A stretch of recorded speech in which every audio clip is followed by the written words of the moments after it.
ปุ่มสอดลำบีเลยปุลวิบกันนากี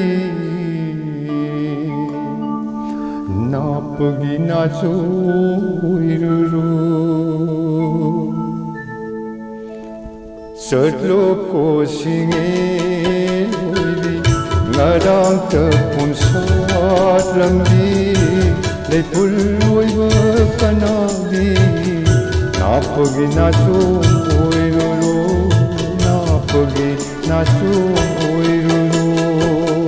Satlu ko singe biyo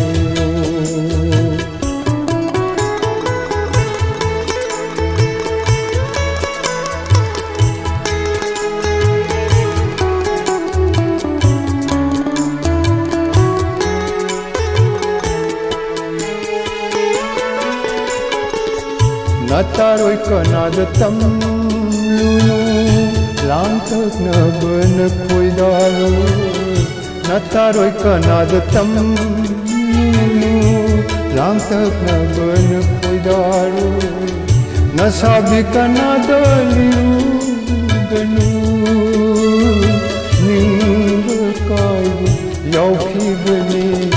Ayu tiluna rambi Nataroi maya adukuna Ayuk tiloi na rambi Nataroi maya adukuna Migi macha kanagi Napagi nachu oiruru Napagi nachu oiruru Satru ko singe oibiru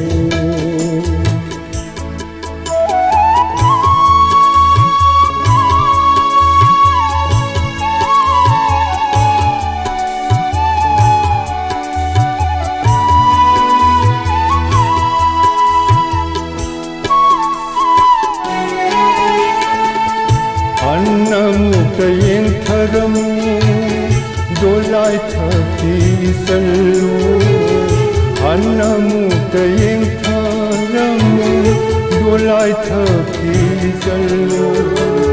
Nataroi mayami lot na tu taneri Nataroi mayami lot na tu Mitanari ayuk tiloi na rambi Nataroi maya adukuna Migi macha kanagi Napagi nachu oiruru Satlu ko singe oiriru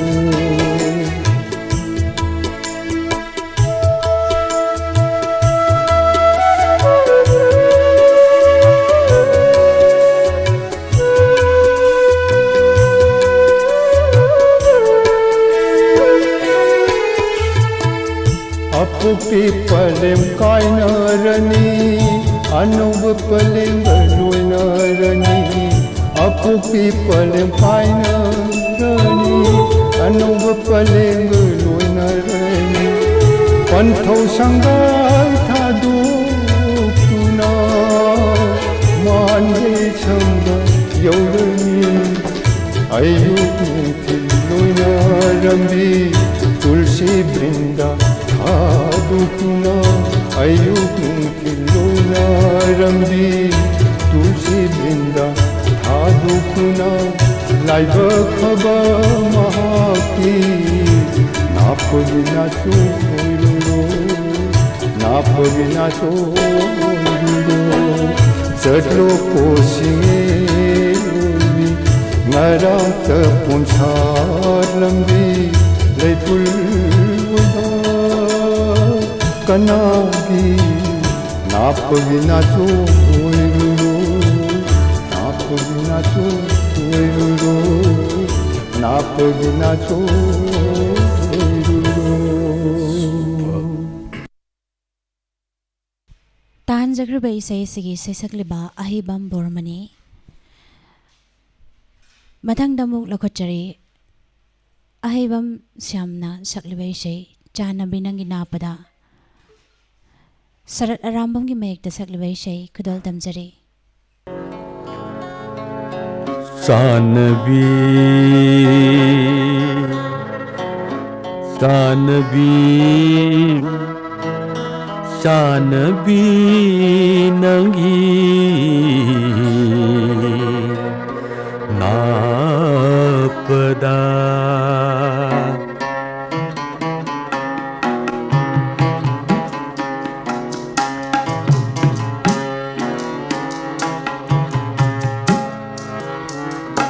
Sanabi, Sanabi, Sanabi nangi napada. Awaba pau se taming de, awaba pau se taming de, samlabi, samlabi. Nangi thamoida akan basaina hapning de Sanabi, Sanabi, Sanabi nangi napada.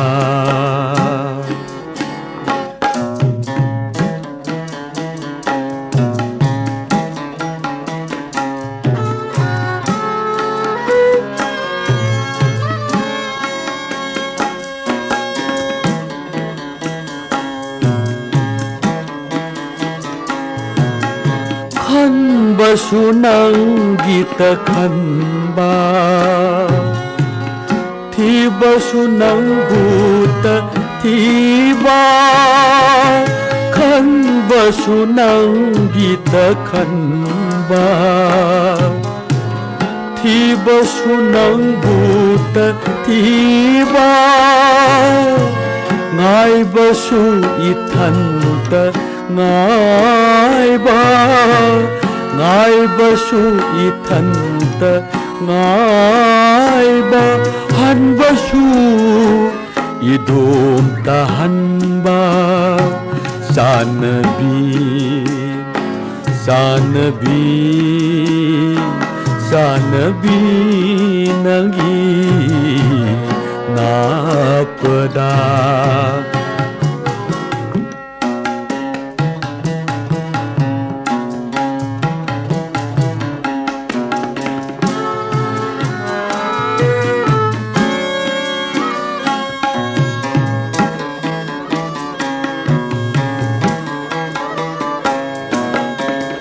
Meragi mingla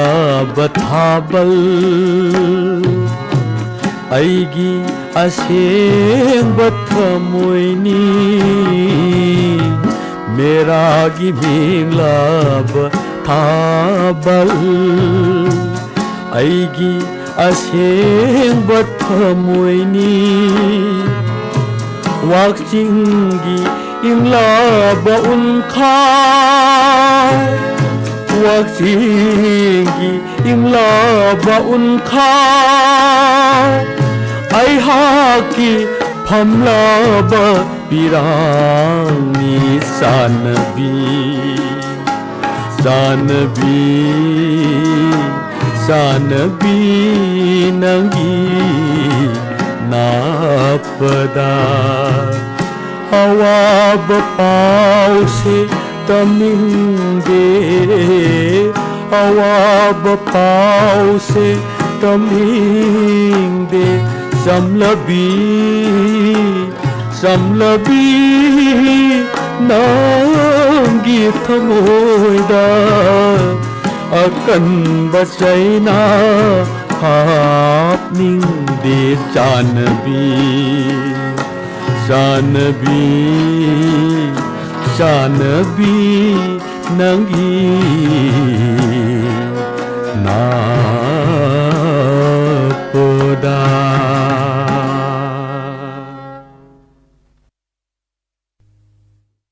Matangda amuk lawkhatchariba saisakliba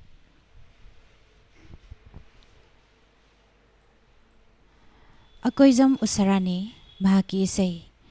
ꯅꯣꯡꯃ ꯍꯥꯏꯕꯗꯨ ꯈꯨꯗꯣꯜ ꯇꯝꯖꯔꯤ ꯃꯌꯥꯝ ꯄꯨꯟꯅ ꯇꯥꯃꯤꯟꯅꯁꯤ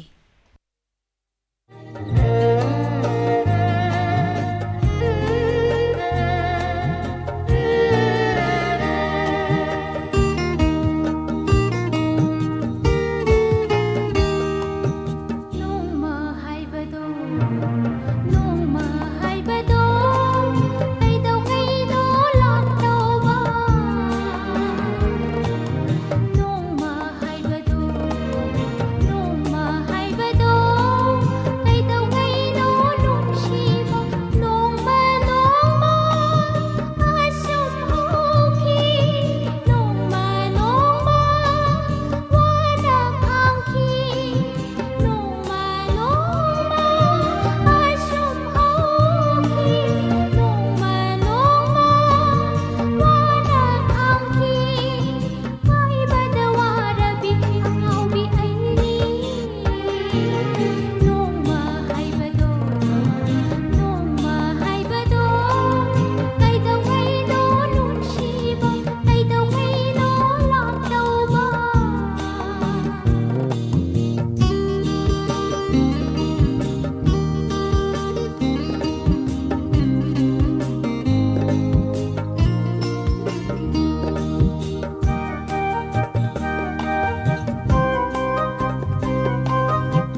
लौखटरी film चगलाई लेम्बी HYBE film असदगी याइजुना सकलुबे इशै हेरोजिन नाउरिबंगी मयेक्ता बोहोसना कंगला मदी अमरजित सैरांगलिबे इशै खुदोल तमजरी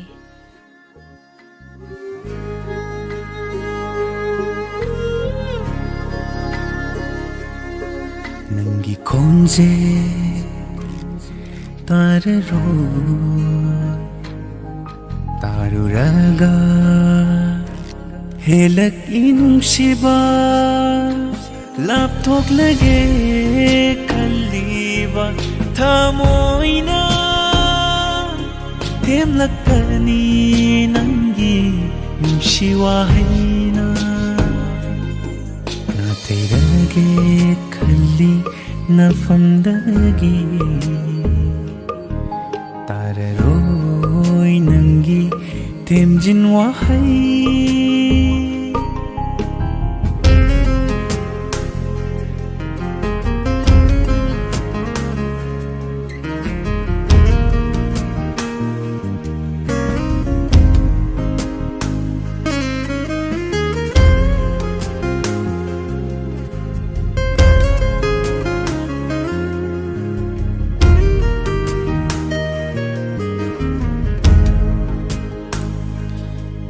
नंगी खोंजेना ऐगी नापदा ताहलप्पा पुंगसिंग यौरपदा नंगी खोंजेना ऐगी नापदा ताहलप्पा पुंगसिंग यौरपदा कयादा वाना खंजबा ऐना नंगी मिसांग सिदबु कौरदी हायना Nupagi mitluda Sinthari babira Pangda bagi Kudam lane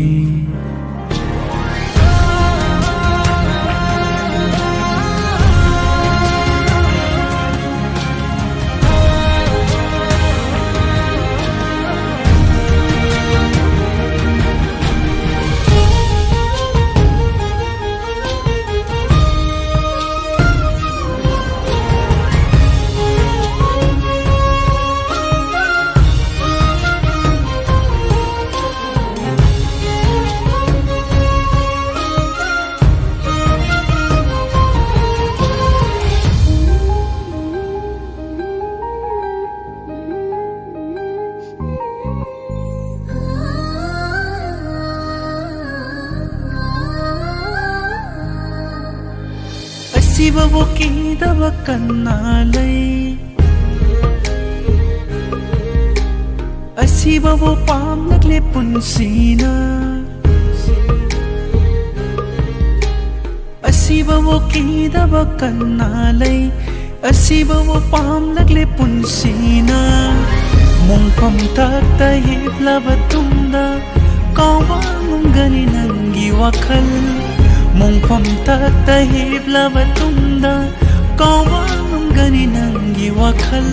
Asukwana nungsiba ama Thamoida kudol tamlakiba Kainani khanda nungsiroba Isana yana kainarage Lapthok lage kalliba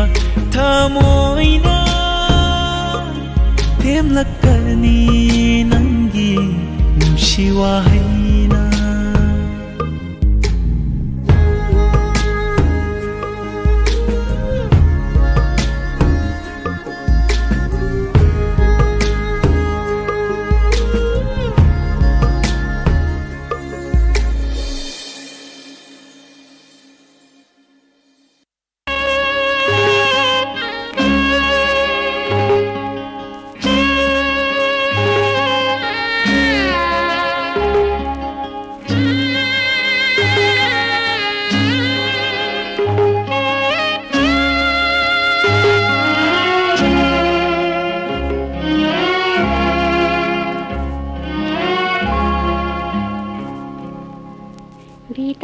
गी कल्लाबा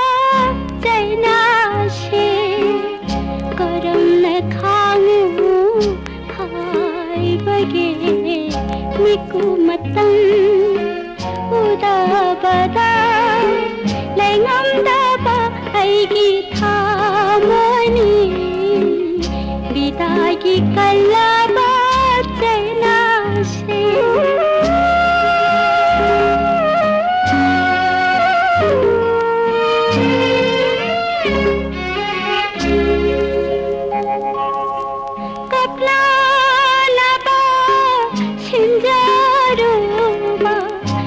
शिबाबा थाजरुबा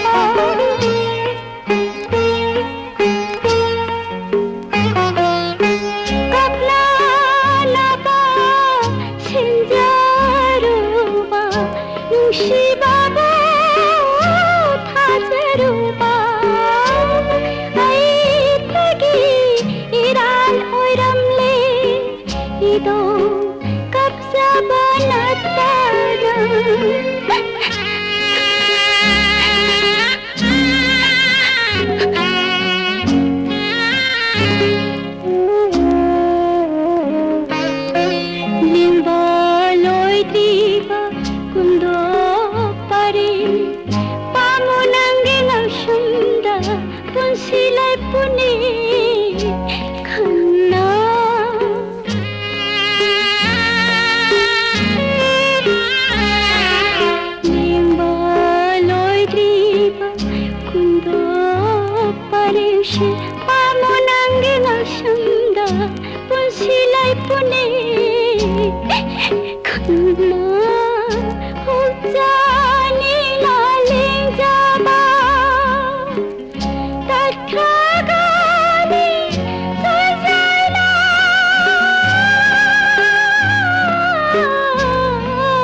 ताहान जख्रिबा इसै सिगी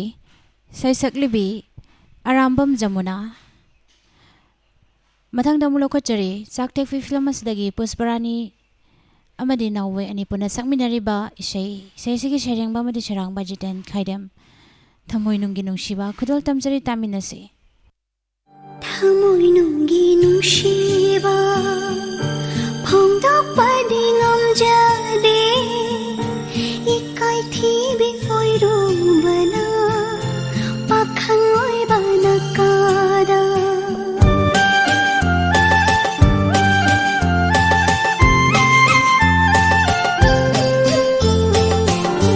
thamoi nunggi nungshiba phong padi ngom jade ikai thi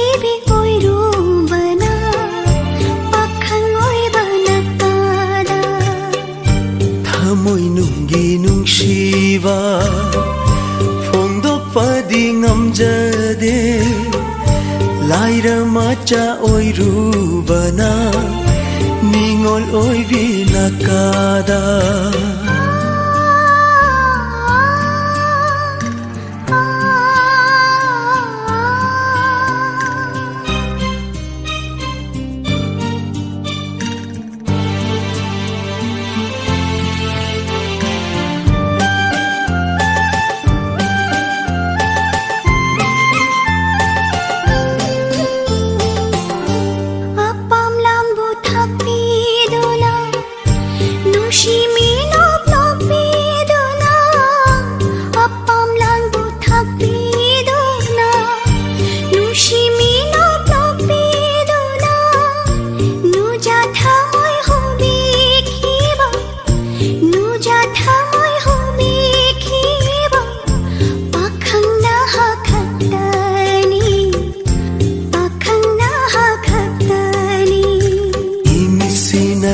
ꯎꯖꯔꯤꯕ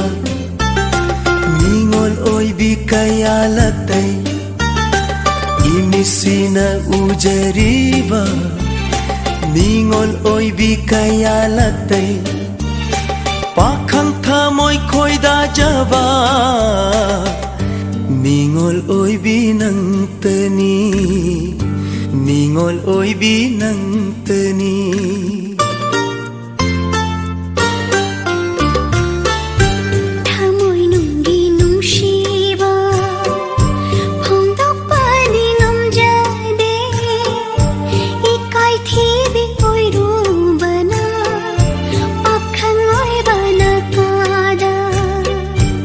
Thamoy nunggi nungsiba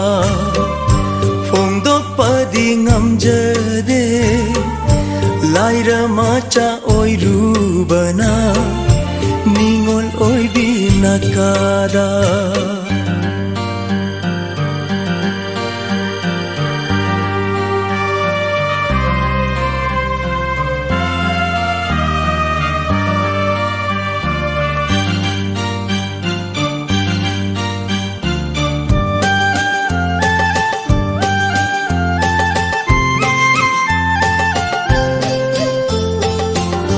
ꯅꯨꯡꯁꯤꯕꯒꯤ ꯂꯝꯕꯤꯁꯤꯗ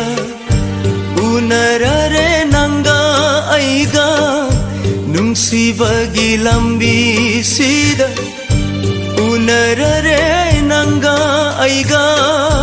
ꯀꯔꯤ ꯑꯣꯏꯅꯤ ꯇꯨꯡꯒꯤ ꯄꯨꯟꯁꯤ ꯀꯔꯤ ꯑꯣꯏꯅꯤ ꯇꯨꯡꯒꯤ ꯄꯨꯟꯁꯤ ꯃꯄꯨ ꯃꯥꯒꯤ ꯅꯣꯡꯗꯝꯅꯤ Mapu magi nongdamni Matam kuina ningjarapa Harimbada tahan binu Matam kuina ningjarapa Harimbada tahan binu Ningoloy bikaigi punsise Nungshina shung langini Nungshina shung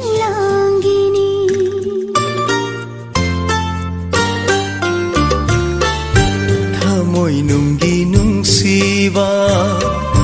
Phongdokpadi ngamjade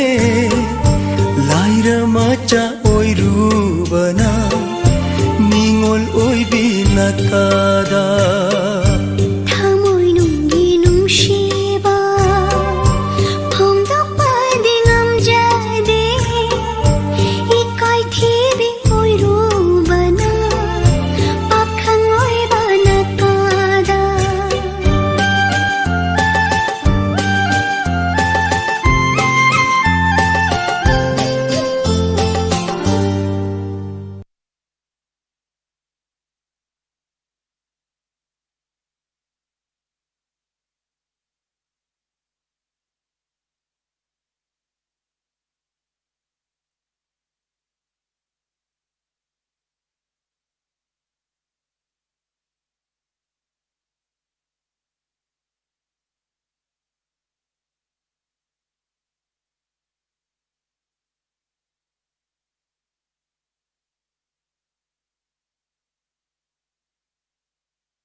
ꯃꯊꯪꯗ ꯑꯃꯨꯛ ꯂꯧꯈꯠꯆꯔꯤ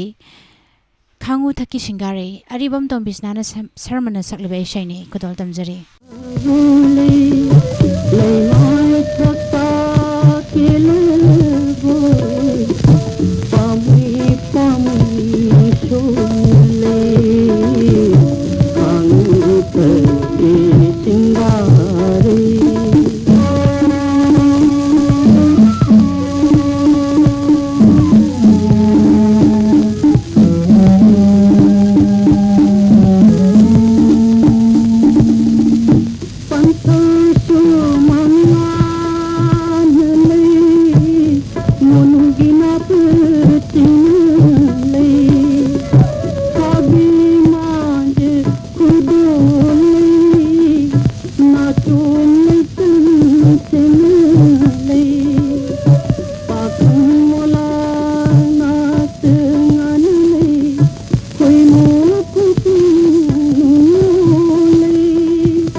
ꯃꯊꯪꯗ ꯑꯃꯨꯛ ꯂꯧꯈꯠꯆꯔꯤ ꯁꯩꯁꯛꯂꯤꯕ ꯑꯁꯦꯝ ꯑꯃꯔꯖꯤꯠ ꯑꯔꯣꯟꯕ ꯄꯤꯔꯥꯡ ꯁꯤꯟꯊꯔꯅꯨ ꯑꯃꯨꯛ ꯁꯃꯨꯔꯥꯏ ꯂꯥꯄꯝ ꯙꯤꯔꯦꯟ ꯁꯔꯃꯒꯤ ꯃꯌꯦꯛꯇ ꯁꯛꯂꯤꯕ ꯏꯁꯩꯅꯤ ꯈꯨꯗꯣꯜ ꯇꯝꯖꯔꯤ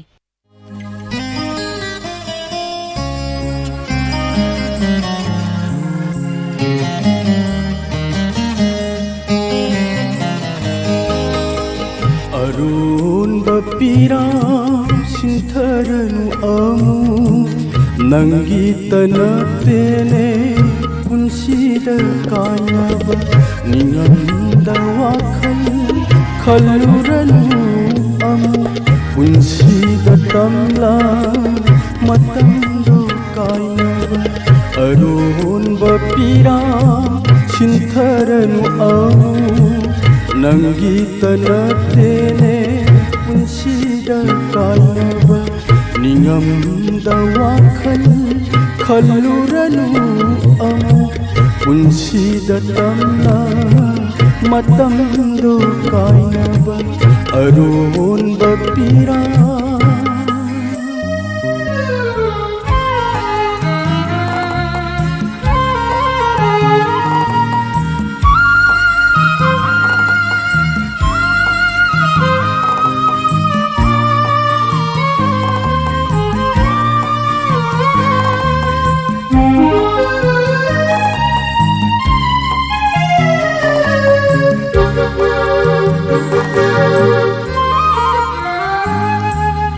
कायनबगी पीरां कंखीदे कया थुंगनबगी मिनो खंखीदे कया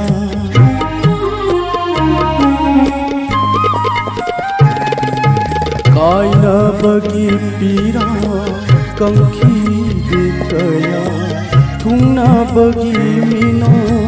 खंखीदे कया लेलखिनी मतंगी इचेलदा नोय हाक्सु लेलखिनी मतंगी इचेलदा नोय हाक्सु सिंथरनु पीरा लेपा लैता सिंथरनु पीरा लेपा लैता अरोनब पीरा सिंथरनु अमु नंगीत नथेने पुंसीदा ꯑꯔꯣꯟꯕ ꯄꯤꯔꯥꯡ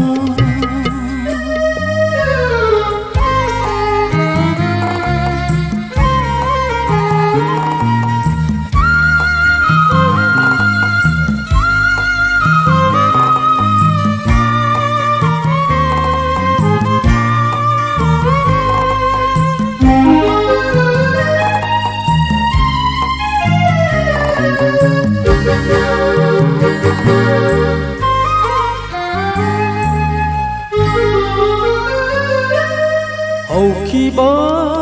ꯊꯧꯗꯣꯛ ꯀꯌꯥꯒꯤ ꯃꯩꯁꯥ ꯃꯃꯤ ꯁꯥꯡꯈꯤꯅꯤ ꯃꯇꯝꯅ ꯀꯨꯞꯂꯒ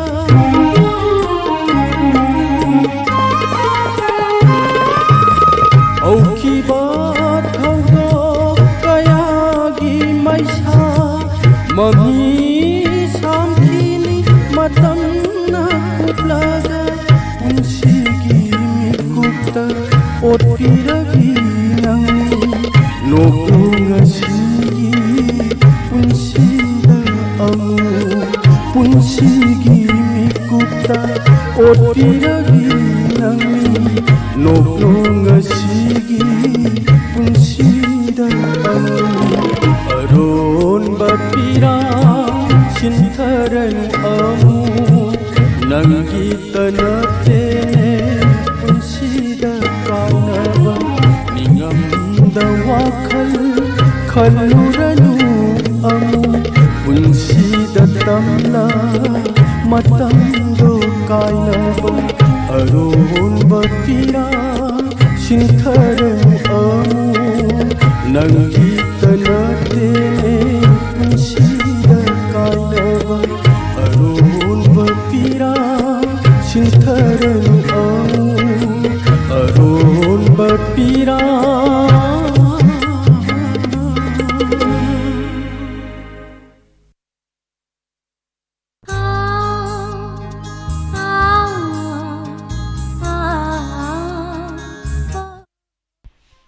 ꯃꯊꯪꯗ ꯑꯃꯨꯛ ꯂꯧꯈꯠꯆꯔꯤ ꯐꯤल्म ꯆꯪꯁꯤ ꯆꯪ ꯍꯥꯏꯔꯤꯕ ꯐꯤल्म ꯑꯁꯤꯗꯒꯤ ꯔꯣꯁꯤꯕꯤꯅꯥꯅ ꯁꯛꯂꯤꯕ ꯏꯁꯩꯅꯤ ꯔꯥꯖꯃꯅꯤ ꯈꯨꯟꯖꯥꯝꯕꯒꯤ ꯃꯌꯦꯛꯇ ꯖꯤꯇꯦꯟ ꯈꯥꯏꯗꯦꯝꯅ ꯁꯩꯔꯦꯡꯕ ꯑꯃꯗꯤ ꯁꯩꯔꯥꯡꯕ ꯏꯁꯩ ꯈꯨꯗꯣꯜ ꯇꯝꯖꯔꯤ ꯃꯌꯥꯝ ꯄꯨꯟꯅ ꯇꯥꯃꯤꯟꯅꯁꯤ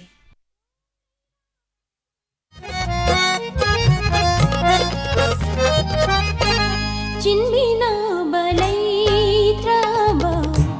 नाचोम लैरांगना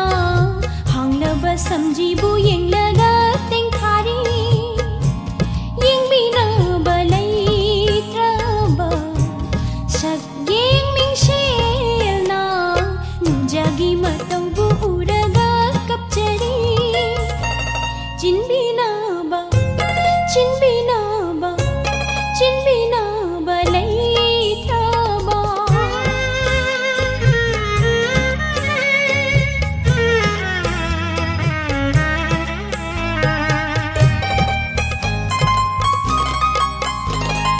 वारबा वारबा वारबा वारबा पुन्सिगी चेंजेल बुथि बदंग दिन खरे नु जादी इरांग शिंगे लगता वारब पुन्सिगी चेंजेल बुथि बद दिन खरे नु जादी इरांग शिंगे लगता ओई खरे खंग हौदा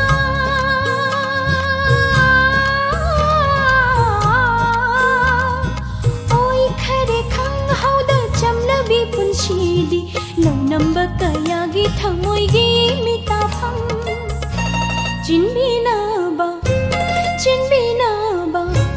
चिन्बिनाबा लैत्रबा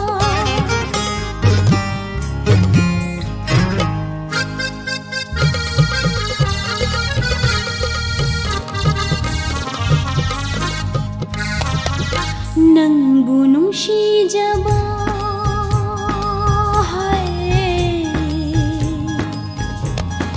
नंबु नुंसिजबा कनाना उरमलबा नंगी खलुबदा थमोय कायरंगनी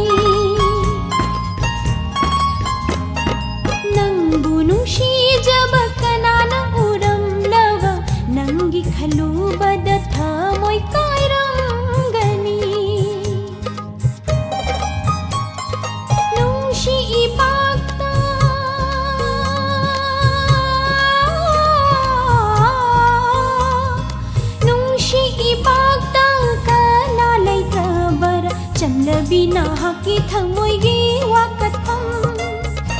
ꯆꯤꯟꯕꯤꯅꯕ ꯂꯩꯇ꯭ꯔꯕ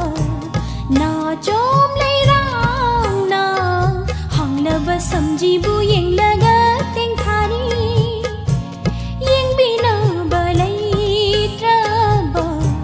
ꯁꯛꯌꯦꯡ ꯃꯤꯡꯁꯦꯜꯅ ꯅꯨꯡꯖꯥꯒꯤ ꯃꯇꯧꯕꯨ ꯎꯔꯒ ꯀꯞꯆꯔꯤ ꯆꯤꯟꯕꯤꯅꯕ ꯆꯤꯟꯕꯤꯅꯕ ꯆꯤꯟꯕꯤꯅꯕ ꯂꯩꯇ꯭ꯔꯕ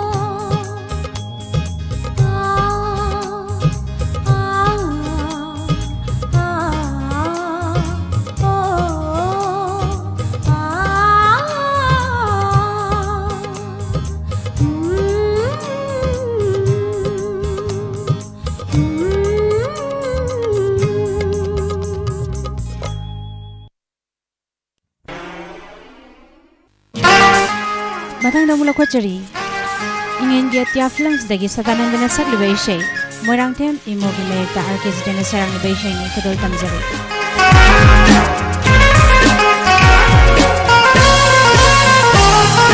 Nungsi chithi yauramlani nuja matau yenging lakle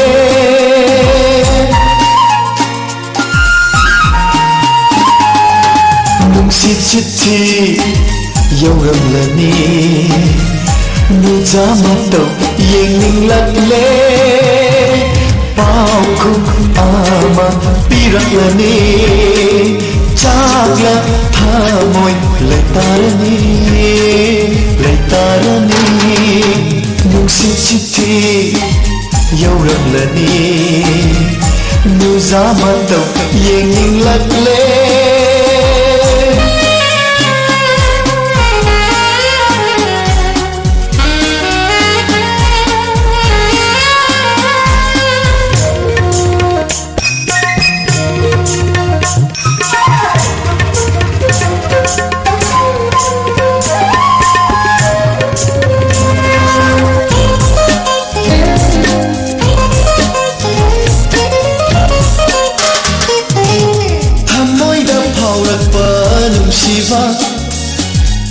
Chimbana haizabadi ngamjada Ikhibani chithi oina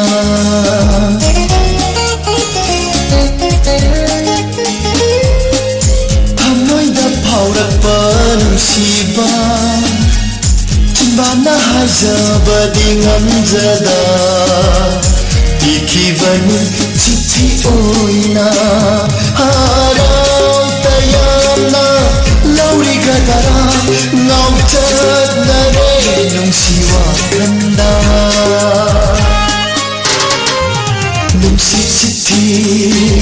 yauramlani nuja matau yenging lakle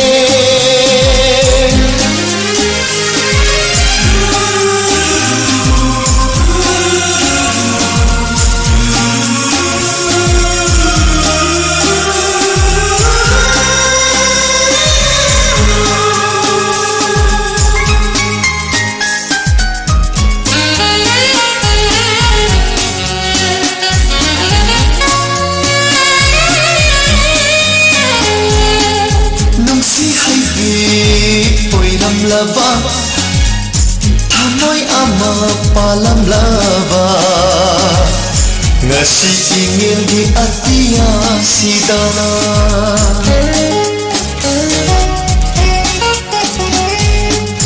nungsi hairi oiram lava thamoy ama palam lava ngasi ingin di atia sidana Pura kani lechil no phaina ngai jari ba chakla pau khumdo Nungsi chithi yauramlani nuja matau yenging lakle Pau khum ama piraklani Chakla thamoy laytarani laytarani Nungsisithi yauramlani Nuza matau yengning lagle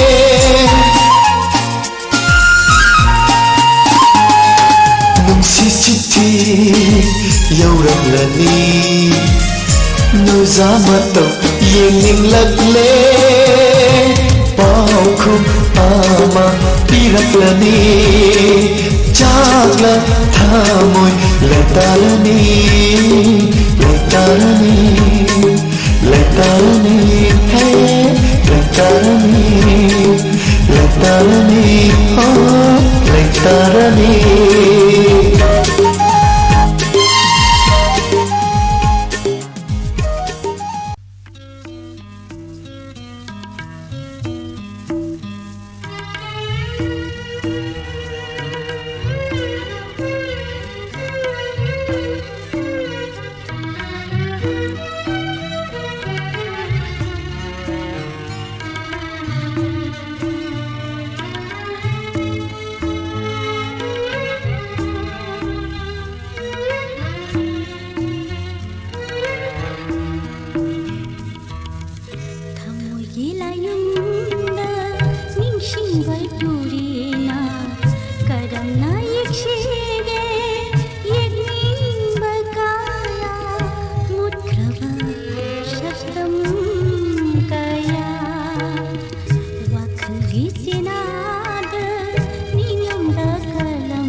ꯇꯥꯟꯖꯈ꯭ꯔꯤꯕ ꯏꯁꯩꯁꯤꯒꯤ ꯁꯩꯁꯛꯂꯤꯕꯤ ꯑꯁꯦꯝ ꯕꯤꯃꯂꯥ, ꯏꯁꯩꯁꯤꯒꯤ ꯁꯩꯔꯦꯡꯕ ꯕꯤꯖꯦꯟꯗ Kumar. ꯃꯊꯪꯗ ꯑꯃꯨꯛ ꯂꯧꯈꯠꯆꯔꯤ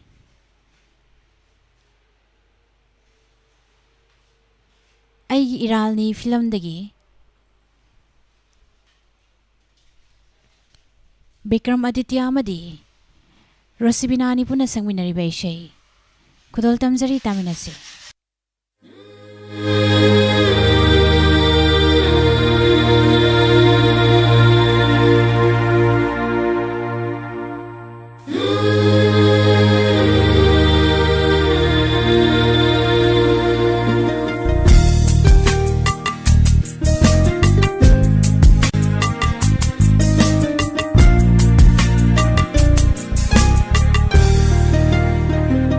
ꯈꯪꯍꯧꯗꯅ humlakpa nong leina humduna pubikre ai khoi anegi khanghodana humlakpa nong leina humduna pubikre ai khoi anegi jetlaba nungsi marido kainau haina tamkraba ai khoi anigi punsi se lapnaraba tushida mayik simba helagle kainaba haibado khanglakle ngasidi ashumna leladara ai hapo ai girali pumnama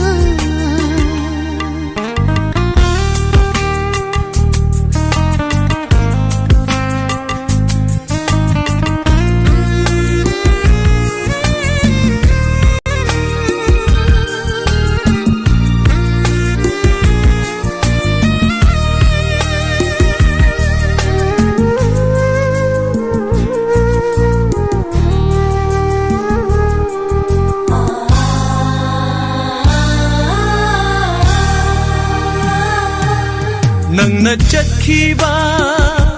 lambi sida lakhi gadara ngaina ngaina lelage aigi punsi se taina pham khangda I thanta aigi iralni pumnama lapnaraba tushida mayik simba helagle kainaba haibado khanglakle ngasidi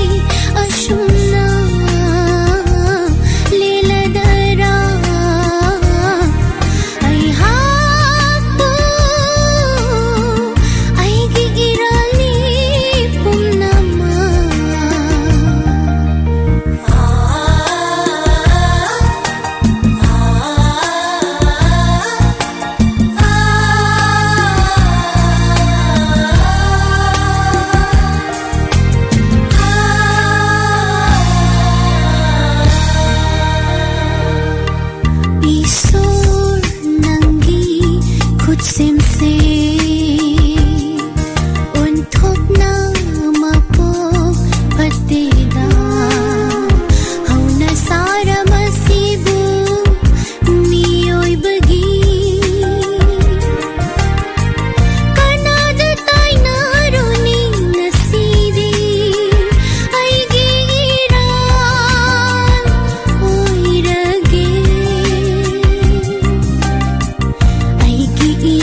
khoi anigi jetlaba nungsi marido kaino haina tamkhaba ai khoi anigi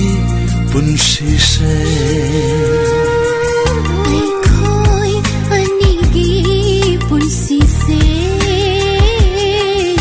ai khoi anigi punsi se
ꯂꯥꯏꯌꯦꯡꯖꯔꯤ ꯅꯣꯡꯃꯥꯏꯖꯤꯡ ꯈꯨꯗꯤꯡꯒꯤ ꯃꯅꯤꯄꯨꯔꯒꯤ ꯑꯣꯏꯅ ꯑꯃꯠꯇ ꯉꯥꯏꯔꯕ ꯃꯃꯤꯡ ꯂꯩꯔꯕ ꯑꯐꯕ doctor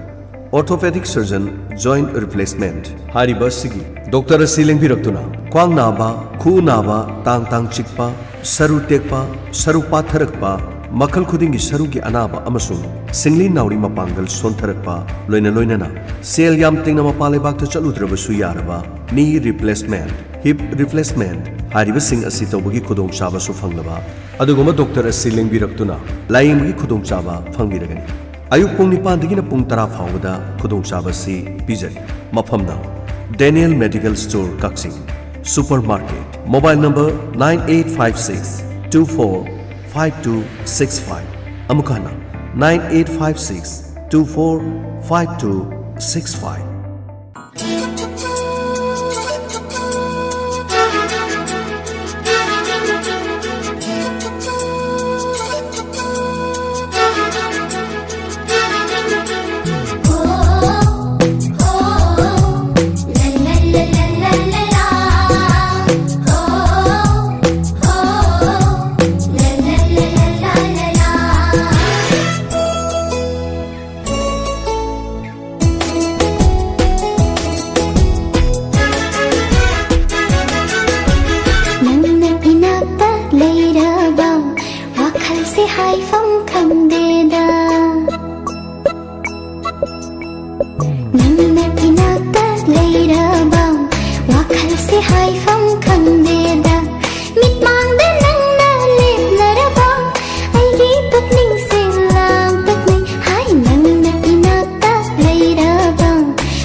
ꯑꯁꯨꯛ ꯋꯥꯕꯔ ꯄꯥꯝꯖꯕꯕꯨ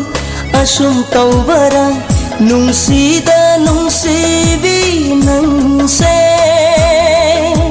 ꯅꯨꯡꯁꯤꯕꯕꯨ ꯑꯁꯨꯛ ꯋꯥꯕꯔ ꯅꯪꯅ ꯏꯅꯥꯛꯇ ꯂꯩꯔꯕ ꯋꯥꯈꯜꯁꯦ ꯍꯥꯏꯐꯝ ꯈꯪꯗꯦꯗ ꯅꯨꯡꯁꯤꯕꯕꯨ ꯑꯁꯨꯛ ꯋꯥꯕꯔ ꯄꯥꯝꯖꯕꯕꯨ ꯑꯁꯨꯝ ꯇꯧꯕꯔ ꯅꯨꯡꯁꯤꯗ ꯅꯨꯡꯁꯤꯕ ꯅꯪꯁꯦ ꯅꯨꯡꯁꯤꯕꯕꯨ ꯑꯁꯨꯛ ꯋꯥꯕꯔ ꯅꯪꯅ ꯏꯅꯥꯛꯇ ꯂꯩꯔꯕ ꯋꯥꯈꯜꯁꯦ ꯍꯥꯏꯐꯝ ꯈꯪꯗꯦꯗ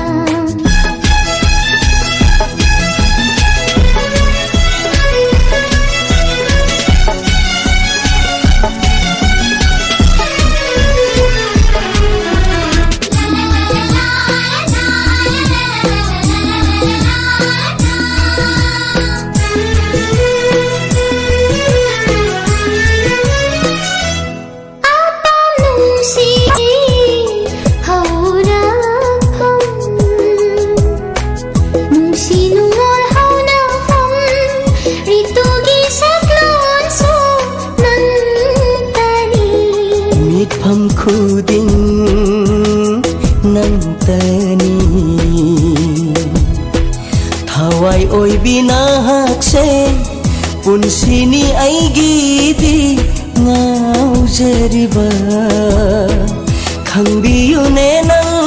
tana chanabi nungsibabu ashu wabara hai nangna inakta leiraba wakhal se haifam khangdeda mitmangda nangna leplaraba aigi pukning se lang taknai nangna inakta leiraba wakhal se haifam khangdeda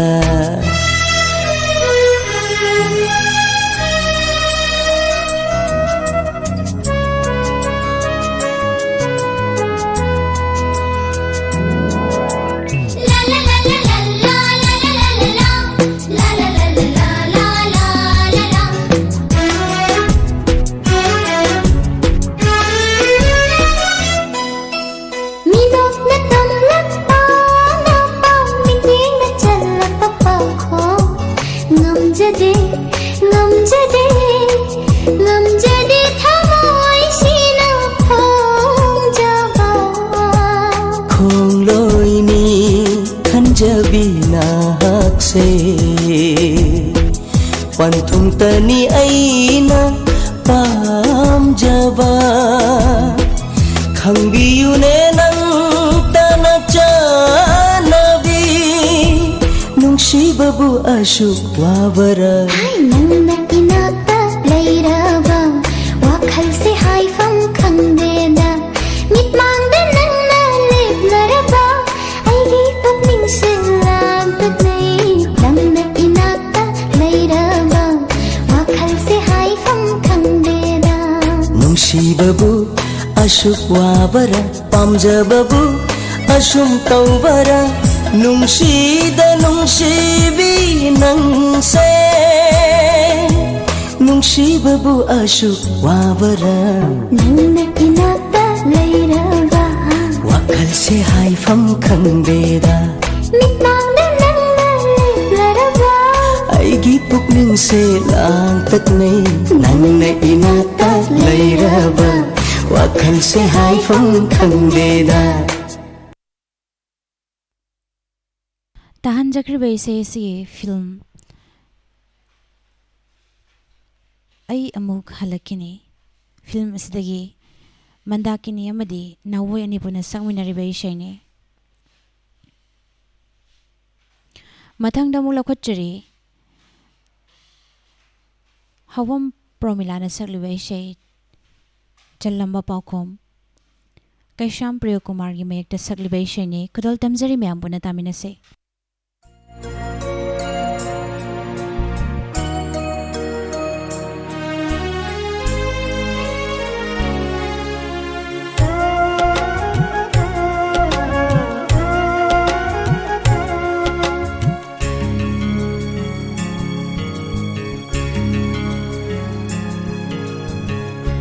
Lamba paukhom do nungsi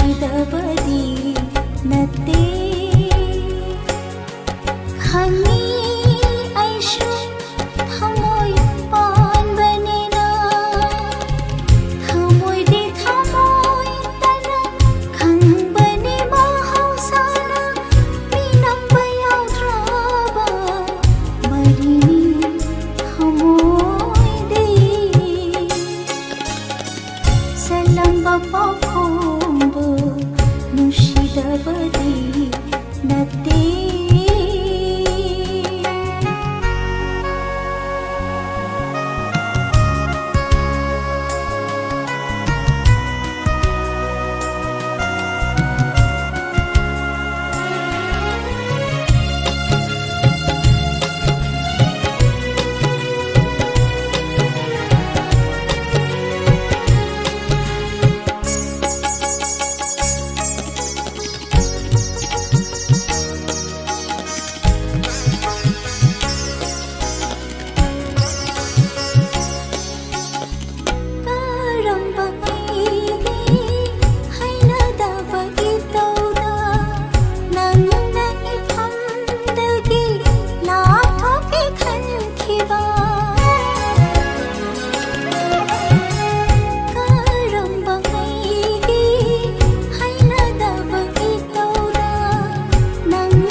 Sanatomia, nang dia kuida lairo.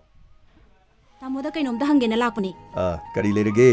Tamo, COVID ni aduni dani tawdana angang ahanse. Kadayda mahitamgadabano khangdri. Thawalo Kramniyar Waikhomani Girls College ki hek manak aduda leiba University Course of Higher Education hairiba mafam asidane masa masana pamba subject sing tambagi khudong chaba punamak leiraban. Kari khudong chabano tamo. Mafam asida BA LLB, Bachelor of Hospital Management, Bachelor of Hotel Management, Postgraduate amadi Undergraduate all stream gine khudong chaba su leirab. Tamo, yamna farene adudi. Hana di mapalamda chalaga tamamani. Manipurda asigumba tampham leibase yamna fare. Makhoi gi khudong sabadi kari lei tamo. Khudong sabadi yamna leiri. Angang ama admission tawba matamda fee su installment ta thiba yai. Karigumba laibak thidana accident tawraba. Institute asina lupa lakh ani ki insurance su pirine. Tamo adudi yamna faina. Se phone tawraga hange so huse. Hoi tamo. Ai number harake ko 700 700 55 55 86 86 58 58 9 9. Aduga manane Hoi tamo. 9863 9863 26 26 032 032 0. 0. Tamo adudi ngasi-ngasimak chalaga ay amukta hanglukige. Maming do kaugno University Course of Higher Education Thobal Okram nearby Khomanigal College. Kaubi yadre ko. Hoi tamo.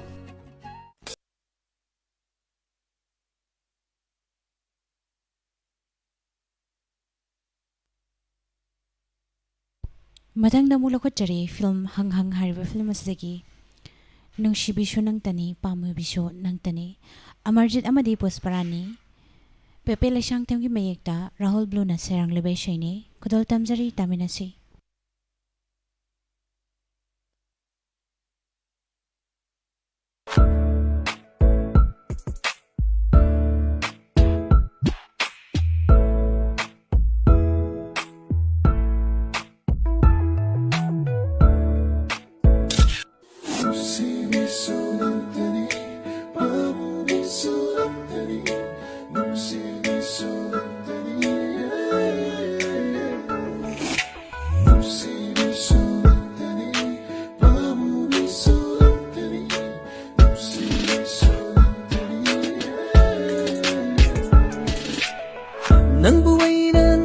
Basiga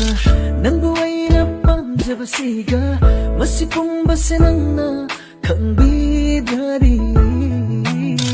nang buhay nang aujabasiga nang buhay na kanjabasiga masipong base nang na kangbidari mangkini loikini aujatana jatkini tenjilo kanghoro audong na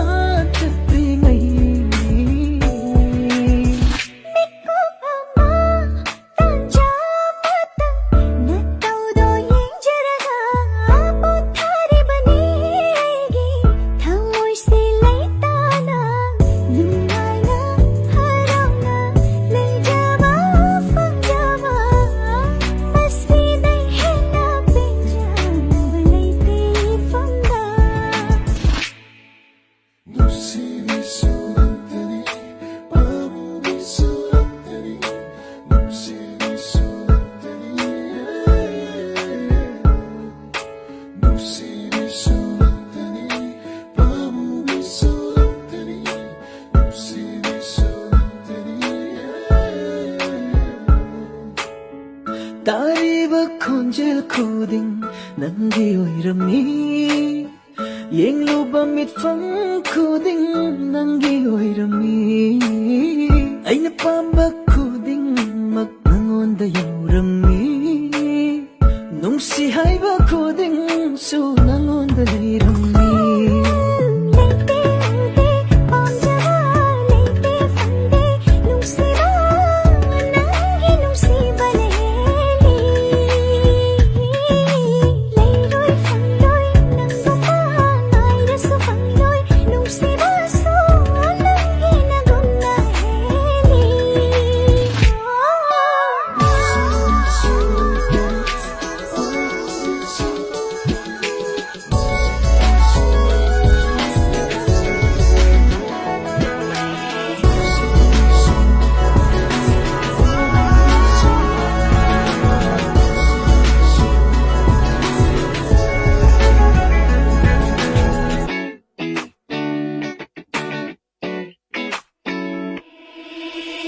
Sunangi konjelo kaurat pamali Putra sunangi mai thondo imang dattalai Nangi ngatangai re aigi wakhan se Nungshi re khit mero akhal tanaba Nang ay nang thamay tinabada kalapayang gani nung sinabawagani tinga batabani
pira lam hen mali ko na hakse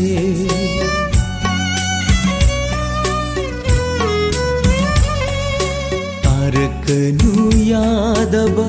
हे पीरा लम्हे मल्ली को नाहक से खल्लूरनु यादब हे वाखल वाखल नंगसु हक मल्ली नुंसिरू बगी वाजवा पामजरू बगी कपजवा खनखे मानदी अयहापु ओइजबा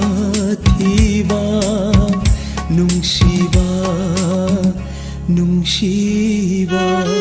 नंगी नसक्सिगा नंगी वखलगने खनदन ले नसा जाना म्यूजिक खरा नुंशिबि तमुगे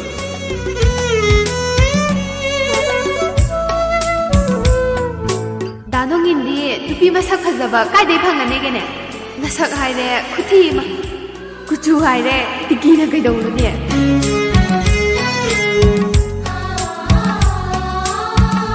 इतना इखिब मये नुंशिना थमजब शतम खुदांगदा हक्किब मागी ममिंगना ओइरे ngasidi yeknawa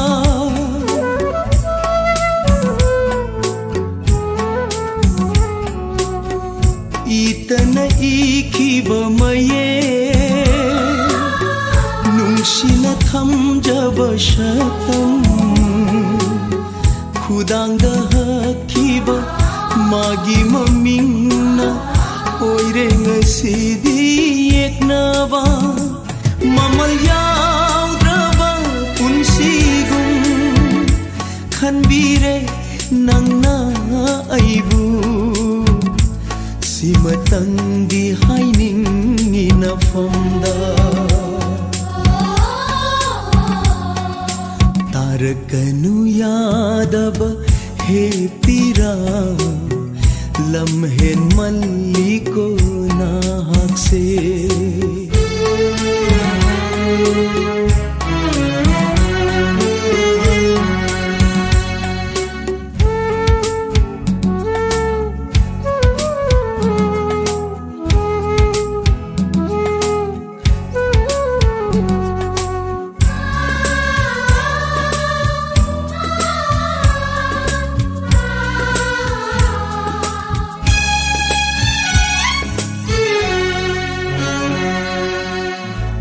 चटकाइरबा पुंसी से मम्मी शामलकले तपना अमुक लाकलरो पुंसी बसंत नाकेन था खत ओय हौरे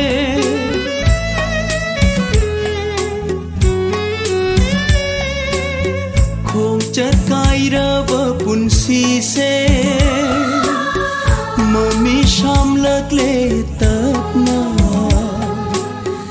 अमुक लाकलरोय पुंसी बसंत नाकेन था खत ओय हौरे पामजदा मागी थमोयना इनथोपीरबसु अइबु याइफबत ओइशनु महाक्ति तारकनु यादब हे पीरा लम्हेन मल्ली को नाहक से खल्लूरनु यादब हे वाखल वाखल नंगशु हक मल्ली नुंशिरू बगी वाजवा पामजरू बगी कपजवा खनखे मानदी अयहापु ओइजबा थीबा नुंशिबा नुंशि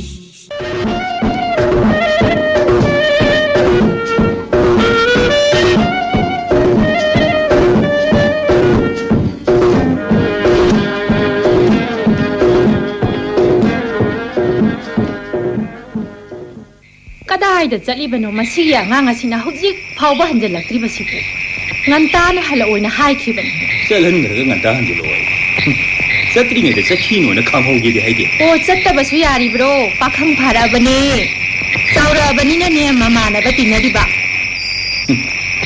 ꯑꯩꯗꯤꯅꯦ ꯃꯇꯝ ꯆꯥꯅ ꯍꯟꯖꯤꯜꯂꯛꯑꯣꯏꯅ ꯍꯥꯏꯖꯈꯤꯕꯅꯤ ꯍꯧꯖꯤꯛ ꯐꯥꯎꯕ ꯍꯟꯖꯤꯜꯂꯛꯇ꯭ꯔꯤꯕꯁꯤꯕꯨ ꯅꯠꯇꯦ ꯃꯣꯏ ꯄꯥꯕꯨꯡꯗꯤ ꯀꯔꯤꯃꯠꯇ ꯄꯥꯈꯠꯄꯤꯗ꯭ꯔꯣ ꯄꯥꯈꯠꯇꯕꯒꯤ ꯋꯥ ꯅꯠꯇꯦꯅꯦ ꯑꯩꯒꯤꯁꯨ ꯏꯆꯥꯅꯤꯅꯦ ꯅꯪꯒꯤ ꯀꯩꯗꯥꯗꯨꯕꯨ ꯍꯥꯏꯕ ꯅꯠꯇꯦ ꯀꯅꯥꯒ ꯆꯠꯃꯤꯟꯅꯈꯤꯒꯦ ꯏꯇꯣꯆꯥꯒ ꯀꯅꯥꯅꯣ ꯑꯃꯒ ꯂꯥꯛꯑꯒꯅꯦ ꯆꯠꯃꯤꯟꯅꯈꯤꯕꯅꯤ ꯑꯃꯗꯨꯗꯤ ꯑꯩꯈꯣꯏꯒꯤꯁꯤꯗ ꯑꯃꯨꯛꯇ ꯂꯥꯛꯇꯕ ꯃꯥꯜꯂꯤ ꯃꯁꯛ ꯈꯪꯗꯕ ꯑꯉꯥꯡꯗꯨꯁꯨ ꯀꯅꯥꯅꯣ ꯀꯗꯥꯏꯗꯒꯤ ꯀꯔꯤꯒꯤ ꯇꯤꯟꯅꯕꯅꯣ ꯍꯪꯍꯧꯗꯦ ꯍꯪꯉꯤꯔꯣꯅꯦ ꯃꯤ ꯃꯃꯥꯟꯅꯕ ꯇꯤꯟꯅꯕꯕꯨ ꯀꯩꯗꯧꯕꯩ ꯇꯤꯟꯅꯩꯅꯣꯅ ꯀꯔꯤ ꯍꯥꯏꯅ ꯍꯪꯉꯨꯗꯣꯏꯅꯣ 이비마 수르 따비야 나밍 파우리 수르 발라 나마나 파자나 톤비레이 와강보다 수르세 용시그라마 ꯃꯣꯏ ꯄꯥꯕꯨꯡꯒꯤꯅꯦ ꯍꯥꯏꯗꯨꯁꯨꯅꯦ ꯁꯨꯔ ꯇꯥꯏ ꯅꯨꯡꯁꯤꯗꯗꯤ ꯑꯃꯝ ꯃꯊꯦꯡ ꯆꯠꯄ ꯍꯥꯏꯕꯁꯦ ꯊꯥꯏꯅꯒꯤ ꯃꯇꯝꯗꯨ ꯑꯣꯏꯔꯗꯤ ꯃꯐꯝ ꯍꯧꯖꯤꯛꯀꯥꯟꯁꯤꯅꯗꯤ ꯃꯇꯝ ꯐꯠꯇ꯭ꯔꯦ ꯑꯐꯟ ꯅꯨꯡꯉꯥꯏ ꯑꯃꯠꯇ ꯇꯥꯗ꯭ꯔꯦ ꯁꯤꯕꯒꯤ ꯅꯥꯕꯒꯤ ꯁꯣꯛꯄꯒꯤ ꯑꯗꯨꯅꯕꯨ ꯑꯩꯁꯨ ꯄꯥꯈꯠꯂꯤꯁꯤꯗꯤ ꯆꯠꯍꯟꯈ꯭ꯔꯣꯗꯅ ꯍꯧꯖꯤꯛ ꯄꯨꯡ ꯀꯌꯥ ꯇꯥꯔꯦ ꯅꯤꯡꯊꯝꯊꯥꯁꯤꯗ ꯄꯨꯡ 11 ꯏꯇꯣꯆꯥ ꯍꯥꯏꯗꯨꯅꯁꯨꯅꯦ ꯍꯦꯛ ꯍꯧꯕ ꯂꯥꯛꯄꯤꯔꯤꯅꯤ ꯍꯩ ꯃꯤ ꯃꯆꯥꯗ ꯇꯥꯏꯅꯅꯨꯅꯦ ꯅꯆꯥꯅ ꯌꯥꯗꯅ ꯅꯆꯥꯒ ꯃꯥꯟꯅꯗ꯭ꯔꯦ ꯇꯤꯟꯅꯔꯤꯅꯦ ꯑꯩꯈꯣꯏ ꯏꯆꯥꯁꯨ ꯃꯤ ꯑꯁꯣꯝꯅ ꯉꯥꯡꯒꯅꯤ ꯑꯣ ꯏꯃꯨꯡꯗꯅꯦ ꯁꯥꯎꯗ ꯁꯨꯝ ꯂꯩꯗꯧ ꯁꯕꯨꯗꯤ ꯀꯅꯥꯗꯅꯣ ꯍꯪꯕꯤꯌꯣ ꯄꯨꯂꯤꯁꯇꯔ ꯍꯣꯁꯄꯤꯇꯥꯜꯗꯔ ꯑꯃꯨꯛꯇ ꯇꯦꯂꯤꯐꯣꯟ ꯇꯧꯕꯤꯌꯨ ꯑꯐꯥ ꯑꯄꯨꯟ ꯑꯅꯥ ꯑꯌꯦꯛ ꯂꯩꯕ꯭ꯔꯥ ꯍꯥꯏꯗꯅ ꯒ꯭ꯌꯥꯟ ꯇꯥꯔꯕꯅꯤ ꯀꯥꯏꯅ ꯃꯆꯥ ꯊꯦꯡꯅ ꯍꯜꯂꯛꯇꯕ ꯃꯌꯥꯝꯅ ꯄꯨꯂꯤꯁꯇ ꯇꯦꯂꯤꯐꯣꯟ ꯇꯧꯁꯤꯜꯂꯗꯤ ꯄꯨꯂꯤꯁ ꯁ꯭ꯇꯦꯁꯟꯁꯤꯗꯤ ꯇꯦꯂꯤꯐꯣꯟ ꯄꯥꯅꯕꯃꯛꯇꯗ ꯉꯝꯃꯔꯣꯏꯌꯦ ꯑꯗꯨꯕꯨ ꯀꯃꯥꯏꯅ ꯇꯧꯗꯣꯏꯅꯣ ꯑꯉꯥꯡꯅ ꯍꯧꯖꯤꯛ ꯐꯥꯎꯕ ꯍꯟꯖꯤꯜꯂꯛꯇ꯭ꯔꯒ ꯁꯣꯐꯥꯗ ꯐꯝꯗꯨꯅ ꯋꯥꯈꯜ ꯈꯜꯂꯤꯕꯗꯤ ꯌꯥꯔꯔꯣꯏꯕ ꯁꯨꯔꯕꯂꯥ ꯅꯪꯒꯤ ꯁꯨꯔꯗꯣ ꯀꯥꯏꯅꯣ ꯑꯗꯨꯝ ꯍꯥꯏꯅ ꯆꯤꯡ ꯂꯦꯝꯅ ꯐꯝꯗꯅ ꯋꯥꯗꯣ ꯁꯦꯝꯗꯅ ꯉꯥꯡꯉꯗꯤ ꯌꯥꯔꯣꯏꯌꯦ ꯁꯦꯝꯗꯤ ꯌꯥꯗ꯭ꯔꯗꯤ ꯀꯝꯗꯧꯅꯤ ꯑꯩꯅꯦ ꯏꯆꯥꯅꯨꯄꯥ ꯀꯧꯕꯗ ꯈꯤꯔꯦꯀꯣ ꯏꯆꯥꯅꯨꯄꯥ ꯄꯦꯜꯂꯦꯀꯣ ꯍꯧꯖꯤꯛꯀꯤ ꯃꯇꯝꯁꯤꯗꯗꯤꯅꯦ ꯅꯨꯄꯤꯅ ꯐꯔꯕꯖꯥꯠꯅꯤ ꯅꯨꯄꯥꯗꯤꯅꯦ ꯈꯣꯡꯊꯥꯡ ꯈꯨꯗꯤꯡꯒꯤ ꯁꯣꯏꯅꯤꯡꯉꯥꯏꯗ ꯑꯣꯏꯔꯕꯅꯦ ꯌꯨ ꯖ꯭ꯋꯥꯔ ꯑꯗꯨꯒꯤꯁꯨ ꯃꯊꯛꯇ ꯅꯝꯕꯔ 4 ꯍꯥꯏꯕꯅꯦ ꯀꯔꯤꯅꯦ ꯃꯔꯝ ꯂꯩꯕ ꯂꯩꯇꯕꯅꯦ ꯁꯤꯐꯝ ꯅꯥꯐꯝ ꯈꯪꯗ꯭ꯔꯕꯅꯤ ꯑꯩꯅꯅꯦ ꯃꯣꯇꯣꯔ ꯁꯥꯏꯀꯜꯁꯦ ꯂꯩꯅꯤꯡꯗꯕꯅꯤ ꯅꯪꯅ ꯍꯦꯛ ꯅꯆꯥꯅꯨꯄꯥꯁꯦ ꯒꯥꯔꯤ ꯇꯣꯡꯍꯟꯅꯤꯡꯉꯦ ꯍꯥꯏꯗꯅ ꯂꯥꯏꯔꯤꯛ ꯂꯥꯏꯁꯨ ꯍꯩꯗꯅ ꯃꯒꯨꯟ ꯂꯩꯗꯅ ꯇꯣꯡꯐꯝ ꯆꯥꯅ ꯇꯣꯡꯉꯗꯤ ꯃꯐꯕ ꯅꯆꯥꯅꯨꯄꯥꯁꯦ ꯅꯪꯅ ꯃꯥꯡꯍꯜꯂꯤꯕ ꯃꯗꯨ ꯋꯥꯗꯣ ꯍꯟꯖꯤꯟ 이자누빠시부 거리다 망하기 하 거리다 망하기야바 아이나 템 나오더나 호나락바닥이 시오래 이번 나트로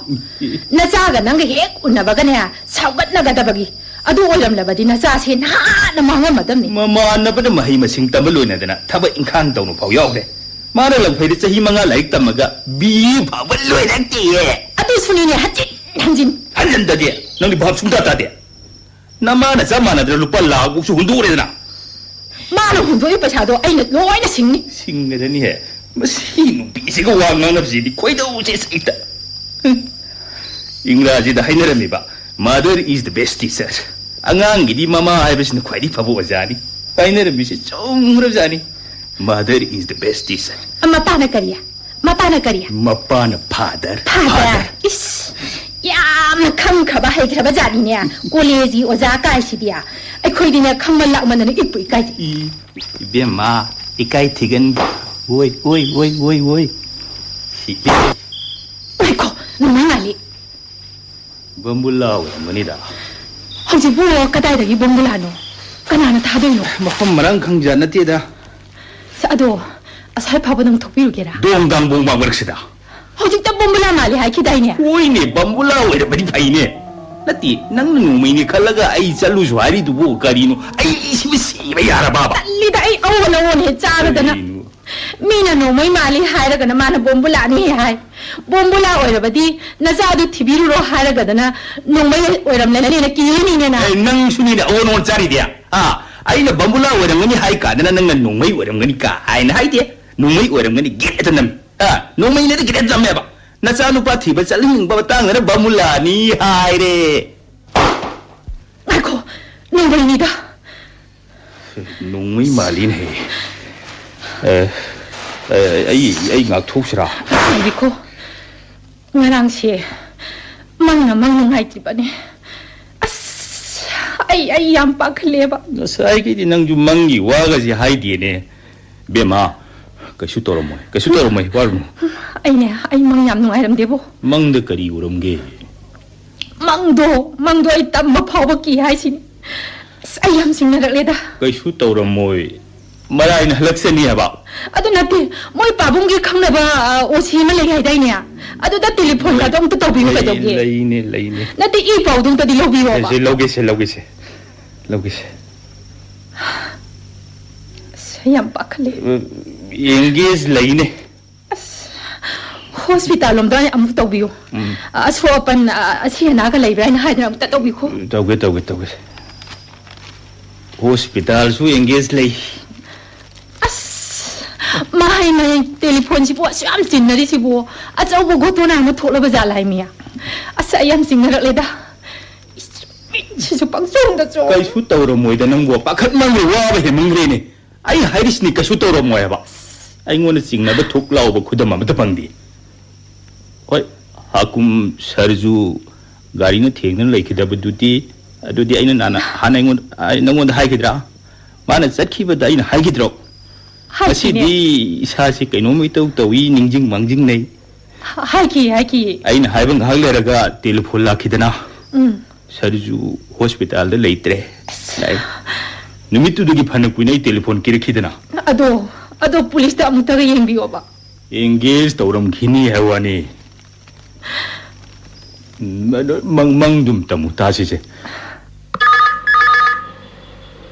ishwar bunga pataba pau da di ohen binu ko he ishwar bunga pataba pau da di ohen biganu ko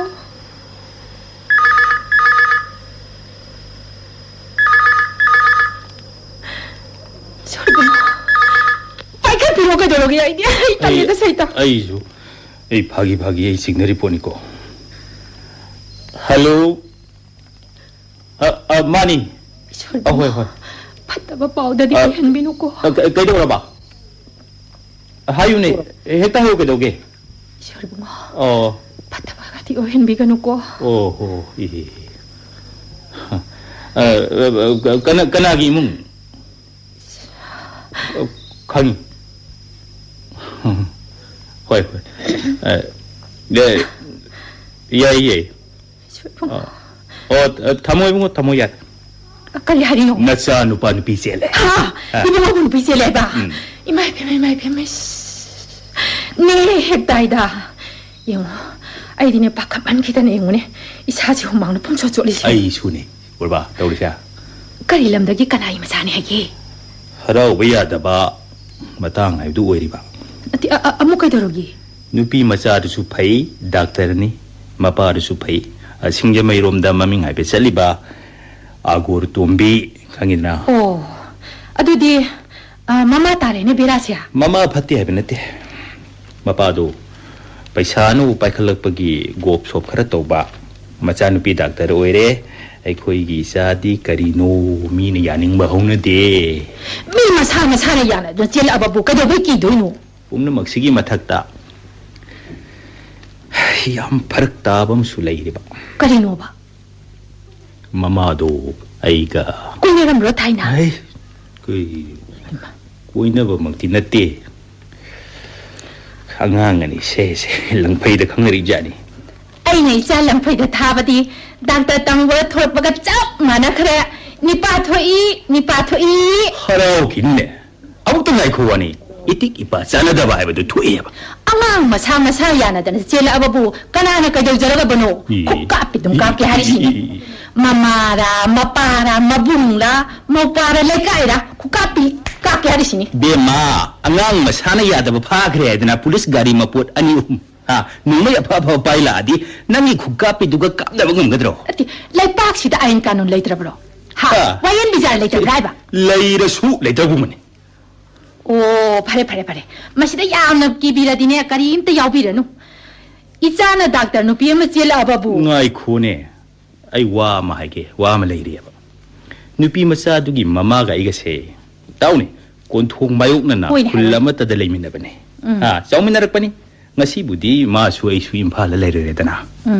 ngasi dagi sahi kun manga kun taruk muki mamangi wani ne ยำบ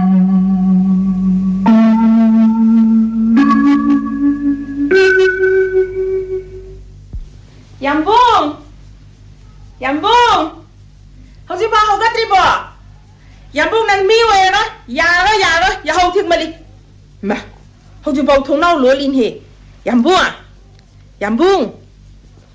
ง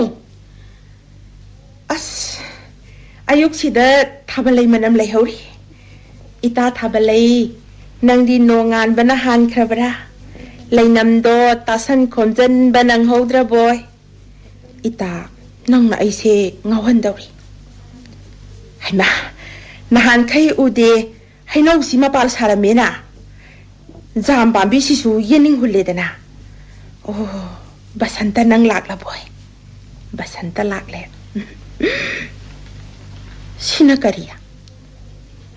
กุรักนั่งdi ahing supa ator kulap layon nung dayarek lura boy kaya ada pazak ba angang ba ator kulap ta napu masugi kurak nang nathup tu na laibadi as ator kulap ki laina thakta pak libalik la na khoida angan ba thorak pa da ngai riba koro gi mangal na phu ba da thorak liba sum thangi masu taret yambung kai no ma yang jaro law ne yambung kai no mi yang law ba Pajabiya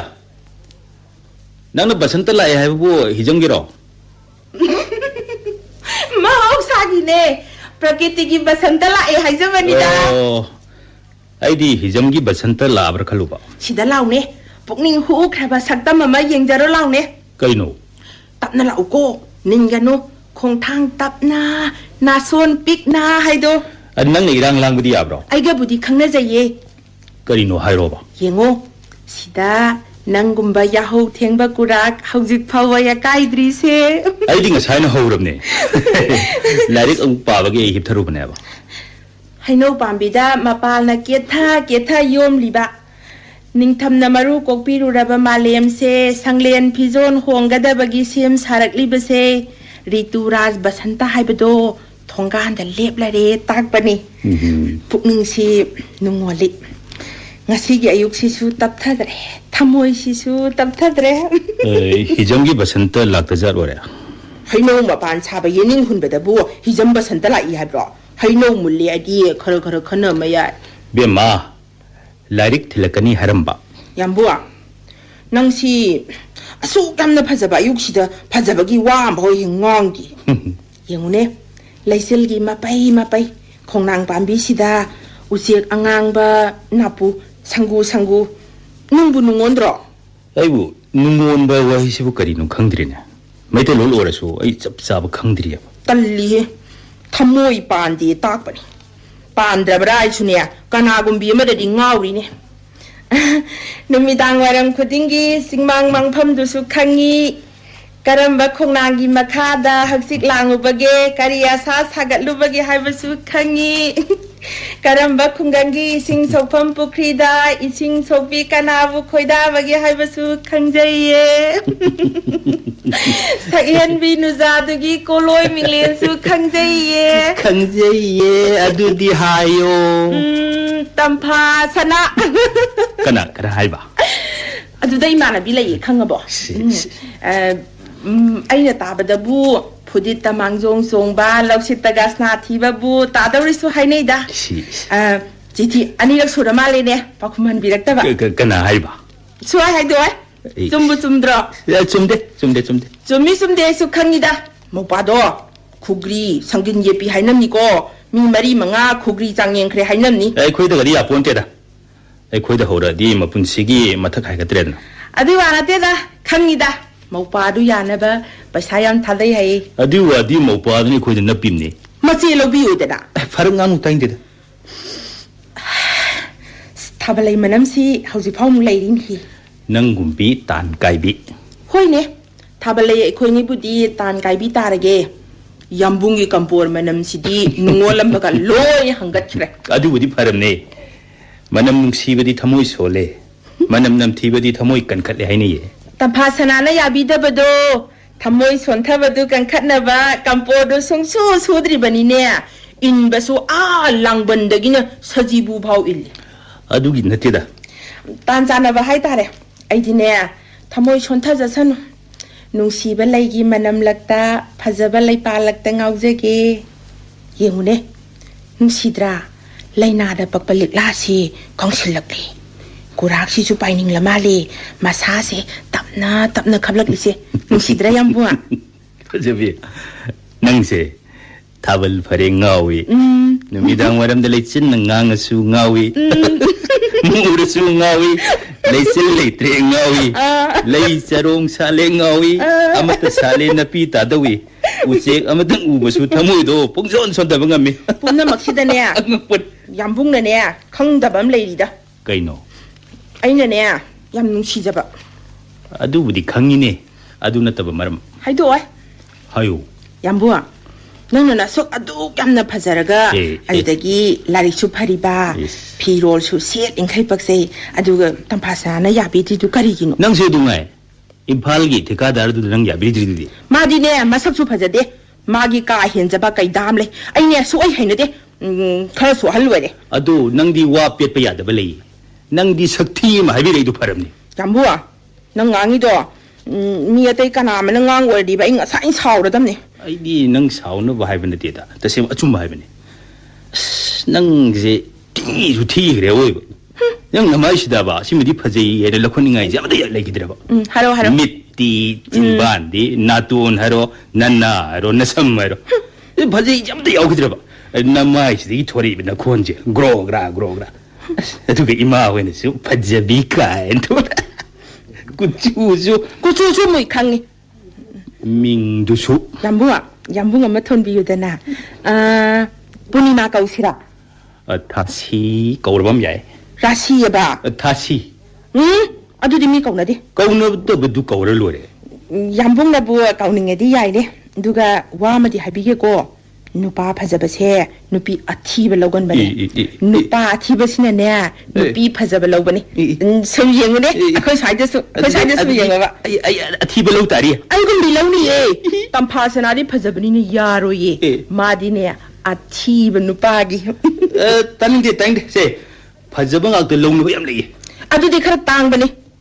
याम्बो कंता वारनुदा नंगदिने नुपी अथीबी अइगुम बि लौनी मसक थीबी लौनी वारुनो आइदि मसक थीबी एमा फंगनी एद नुंगाई तारिने बेमा आई yum Subhan बजरो गोयबा नंगु मिनुपी मा लौनी गारब आई लोर आई सिजे यो मसक थीबे लौवी एदने मी सिके बा कनाम बौ तादि से हजि फाउसिदा तुंगदा लेमिनरबदिने मसक थीबी नुपी ने लागसरकपने नुपा बुलु न तौबने नुपा बु निंजबने मसक फजब नुपी दी नापन काबनी काजे सनो लमकेट लम हाइबनी काजे सनो ऐ बकुन सिलेंगरब लई थदलेवनी नुंसीजु है नाचोम सेमगे अयुसिदा सुम सेमगे चिंदौ नतिबा हैदि मैतै नुपिना नाचोम ग चिनबसे पामसे मौनाना ग फिरुक का हाइपेट का खुमदु फजद्रो नाचोम गजि चिनगी दिरेने हुजि आई चिनके पक्सबरा येंगुने तो येंगुने पक्सबरा आइना अक्की बम योम पक्से हैताई थाइना मयाम चिनरमबदो नखोइगुम खरा चिनमु उबदगी तोन खिजानी फजदबराब्रा यम पक्सद्रबो सिबो हा फजद्रो फजेदा अवोइबा फजे नंग हाइदो अवोइबरा ओइदबरा खंगदे अदुबु नंगना मैतै नुपिना नासोम चिनबा पामजै हाइरबनिना बा ngasi नुंतिगी नासोम चिनलनी आइसु मैतै नुपिने कानते वरेम थोरेम तौलेरे आई पाजीन लोबुक्त लाव हरमनी ने लोबुक्ते हलागा लाइक उंग पादोरिपा संदक्ति परीक्षा सु नंबर याम फंगौदे कलक एपील अगी पाप नंगी करी पाप लाइक लेदुनी द नंगोंदे पैसा लौरगा तंफासना होगे इम्फाल सिनेमा यंगथोपदो नंग पैसा रु सिंगबीनी सिंगबियु हाइदे कसु हेमा कुराक लेगंद्रे कपु है यंबो नंगसुने स्वाइद नुंसीदबै वानी आददी खोंनांग दुसु नुंसी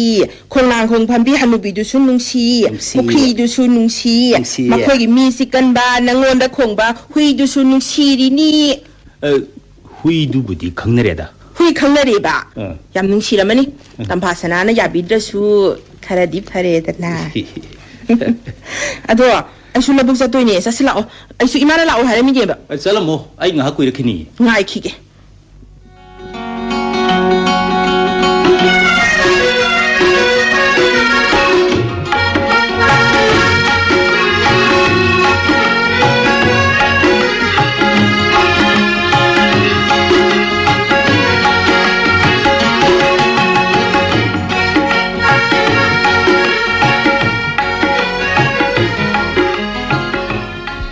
ꯂꯣꯟꯊꯣꯛꯇꯕ ꯊꯃꯣꯏꯒꯤ ꯋꯥꯍꯪ ꯀꯩꯗꯧꯉꯩ ꯄꯥꯎꯈꯨꯝ ꯐꯪꯒꯅꯤ ꯈꯪꯕꯤꯗꯅ ꯆꯥꯛꯄ ꯃꯩꯆꯥꯛ ꯀꯩꯗꯧꯉꯩ ꯃꯩꯆꯥꯛ ꯀꯣꯛꯀꯅꯤ ꯃꯤꯌꯦꯡ ꯑꯃꯇꯪ ꯌꯦꯡꯕꯤꯔꯛꯎ ꯍꯤꯡꯕꯒꯤ ꯃꯃꯜ ꯑꯣꯏꯖꯒꯦ ꯅꯨꯡꯁꯤ ꯑꯃꯨꯛꯇ ꯍꯥꯏꯕꯤꯌꯨ ꯄꯣꯛꯄꯒꯤ ꯃꯍꯩ ꯌꯥꯟꯖꯒꯦ ꯐꯖꯕꯤ ꯅꯪ ꯏꯁꯩꯗꯨꯐꯥꯎꯗꯤ ꯁꯦꯠꯂꯤꯍꯦ ꯐꯖꯕꯔꯥ ꯌꯥꯝꯕꯨ ꯐꯖꯩ ꯌꯦꯡꯉꯣ ꯅꯪꯒꯤ ꯏꯁꯩ ꯇꯥꯒꯗꯕꯒꯤ ꯇꯨ ꯂꯩꯆꯤꯟꯒ ꯂꯦꯞꯄꯤꯖꯣꯔꯕ ꯌꯦꯡꯉꯣ ꯎꯄꯥꯜ ꯋꯥꯄꯥꯜꯒꯁꯦ ꯀꯞꯄꯖꯥꯠꯅꯤꯀꯣ ꯎꯅꯥꯅ ꯄꯤ ꯑꯣꯏꯅ ꯇꯥꯔꯤꯁꯦ 시더리라 타글리라 컹기 양봉기시 시더버디 말고 시더버 나틴해 아이 나한 보러 바우동 마사도 낭이 세이따바다 후이나 딴바디게 나 깐나 지에 그래자 아도 하우동 마사 센 크라수 아이기디 양봉나 따라가 로이레 말렘시기 아서서따 타와이 빤바 빤다바 punamak kanamata tabidrasu yai aduga sen khiba haudong macha do halaktradi ai singbige isai lepaga halaksanida sei mek tu phana phajari ne kadana ibno aina iba nangla amuktang phangjaba mapokse nangita thamoi pukningna ningjaba jingjaugum lengjaroi kaidau nungda jingjaugum lengjaroi kaidau nungda miyenga matang yengbirau sureta hapsele singbagi mamal oijage oda indraba tikada masadu thariro natti kanada nangonda isroda ngori sanamaki natti ba isai ni ba bema isai duga na chu ma chouba ma chinchelle mina ne mina hainin kai haje sanu yambuwa kaino ma hange ne lai tu yeng no ba se adum tai hango mina haina ba nupi duna nupa do phabi re nupi duna nam duna laisin bani ga haido kamai do jano khang dida ning nupa phage hariro 파라가 남도나 레이신게 칼리바 마사나 가야 야닝바 만데 khangna ju khangjin la ai sakrage nang isai salkan ko ai lai pa yade mai khoba kutti si ngasi hayang phadong nati ba wam ga hankige ba ai chalage chai kisale oi ba hanni nupana nupi phabagi nupina nupa phabagi jantra jadu ga si leijala lermoida leiradi su pamina du mahidu phangadi aina tapasna da thajin kraga yum du phang lem le thodong ni nangno da mi amana thajin kraba adu dei di karandi dum satna karandi han hokre keno aidi ne angonda mi amana mahai tau kraba posiem jadu tha krabra khali ai ne mi si de ngawre bo era nangno kana jadu toksin doino na kano maga hangi ba yamo hangi anu wani hangi ai yambua mi ama bo yamna nungsiraba khalladi miduna su khara makhaidi khalli nungsiga hainai su sumbra ai khangde da do mandane mi ama urone miduna aibu khara khandana tawrini ga hainai se sumum gadra mi nataba atei jiba hadi hui hongdong san adu sunia akhogi yonki ba sanbi do ima khoini gi mangdane toina ui sandune khoi khalamni ko aina lobukta iroi mayam ui iroi mangdani kwarise iroi singduna ibu khalamgodro iroi mayam khalamni iroi mayam dunu bo khulsida yambungse masak phajai ai tumingai da su makhoi mayam khalini ne khalam tare yambungi phajabada iroi phangauramni ai khoi abuk sikiba ubasidi sikra babuk tuna khalamgodro lairei pakta khalamni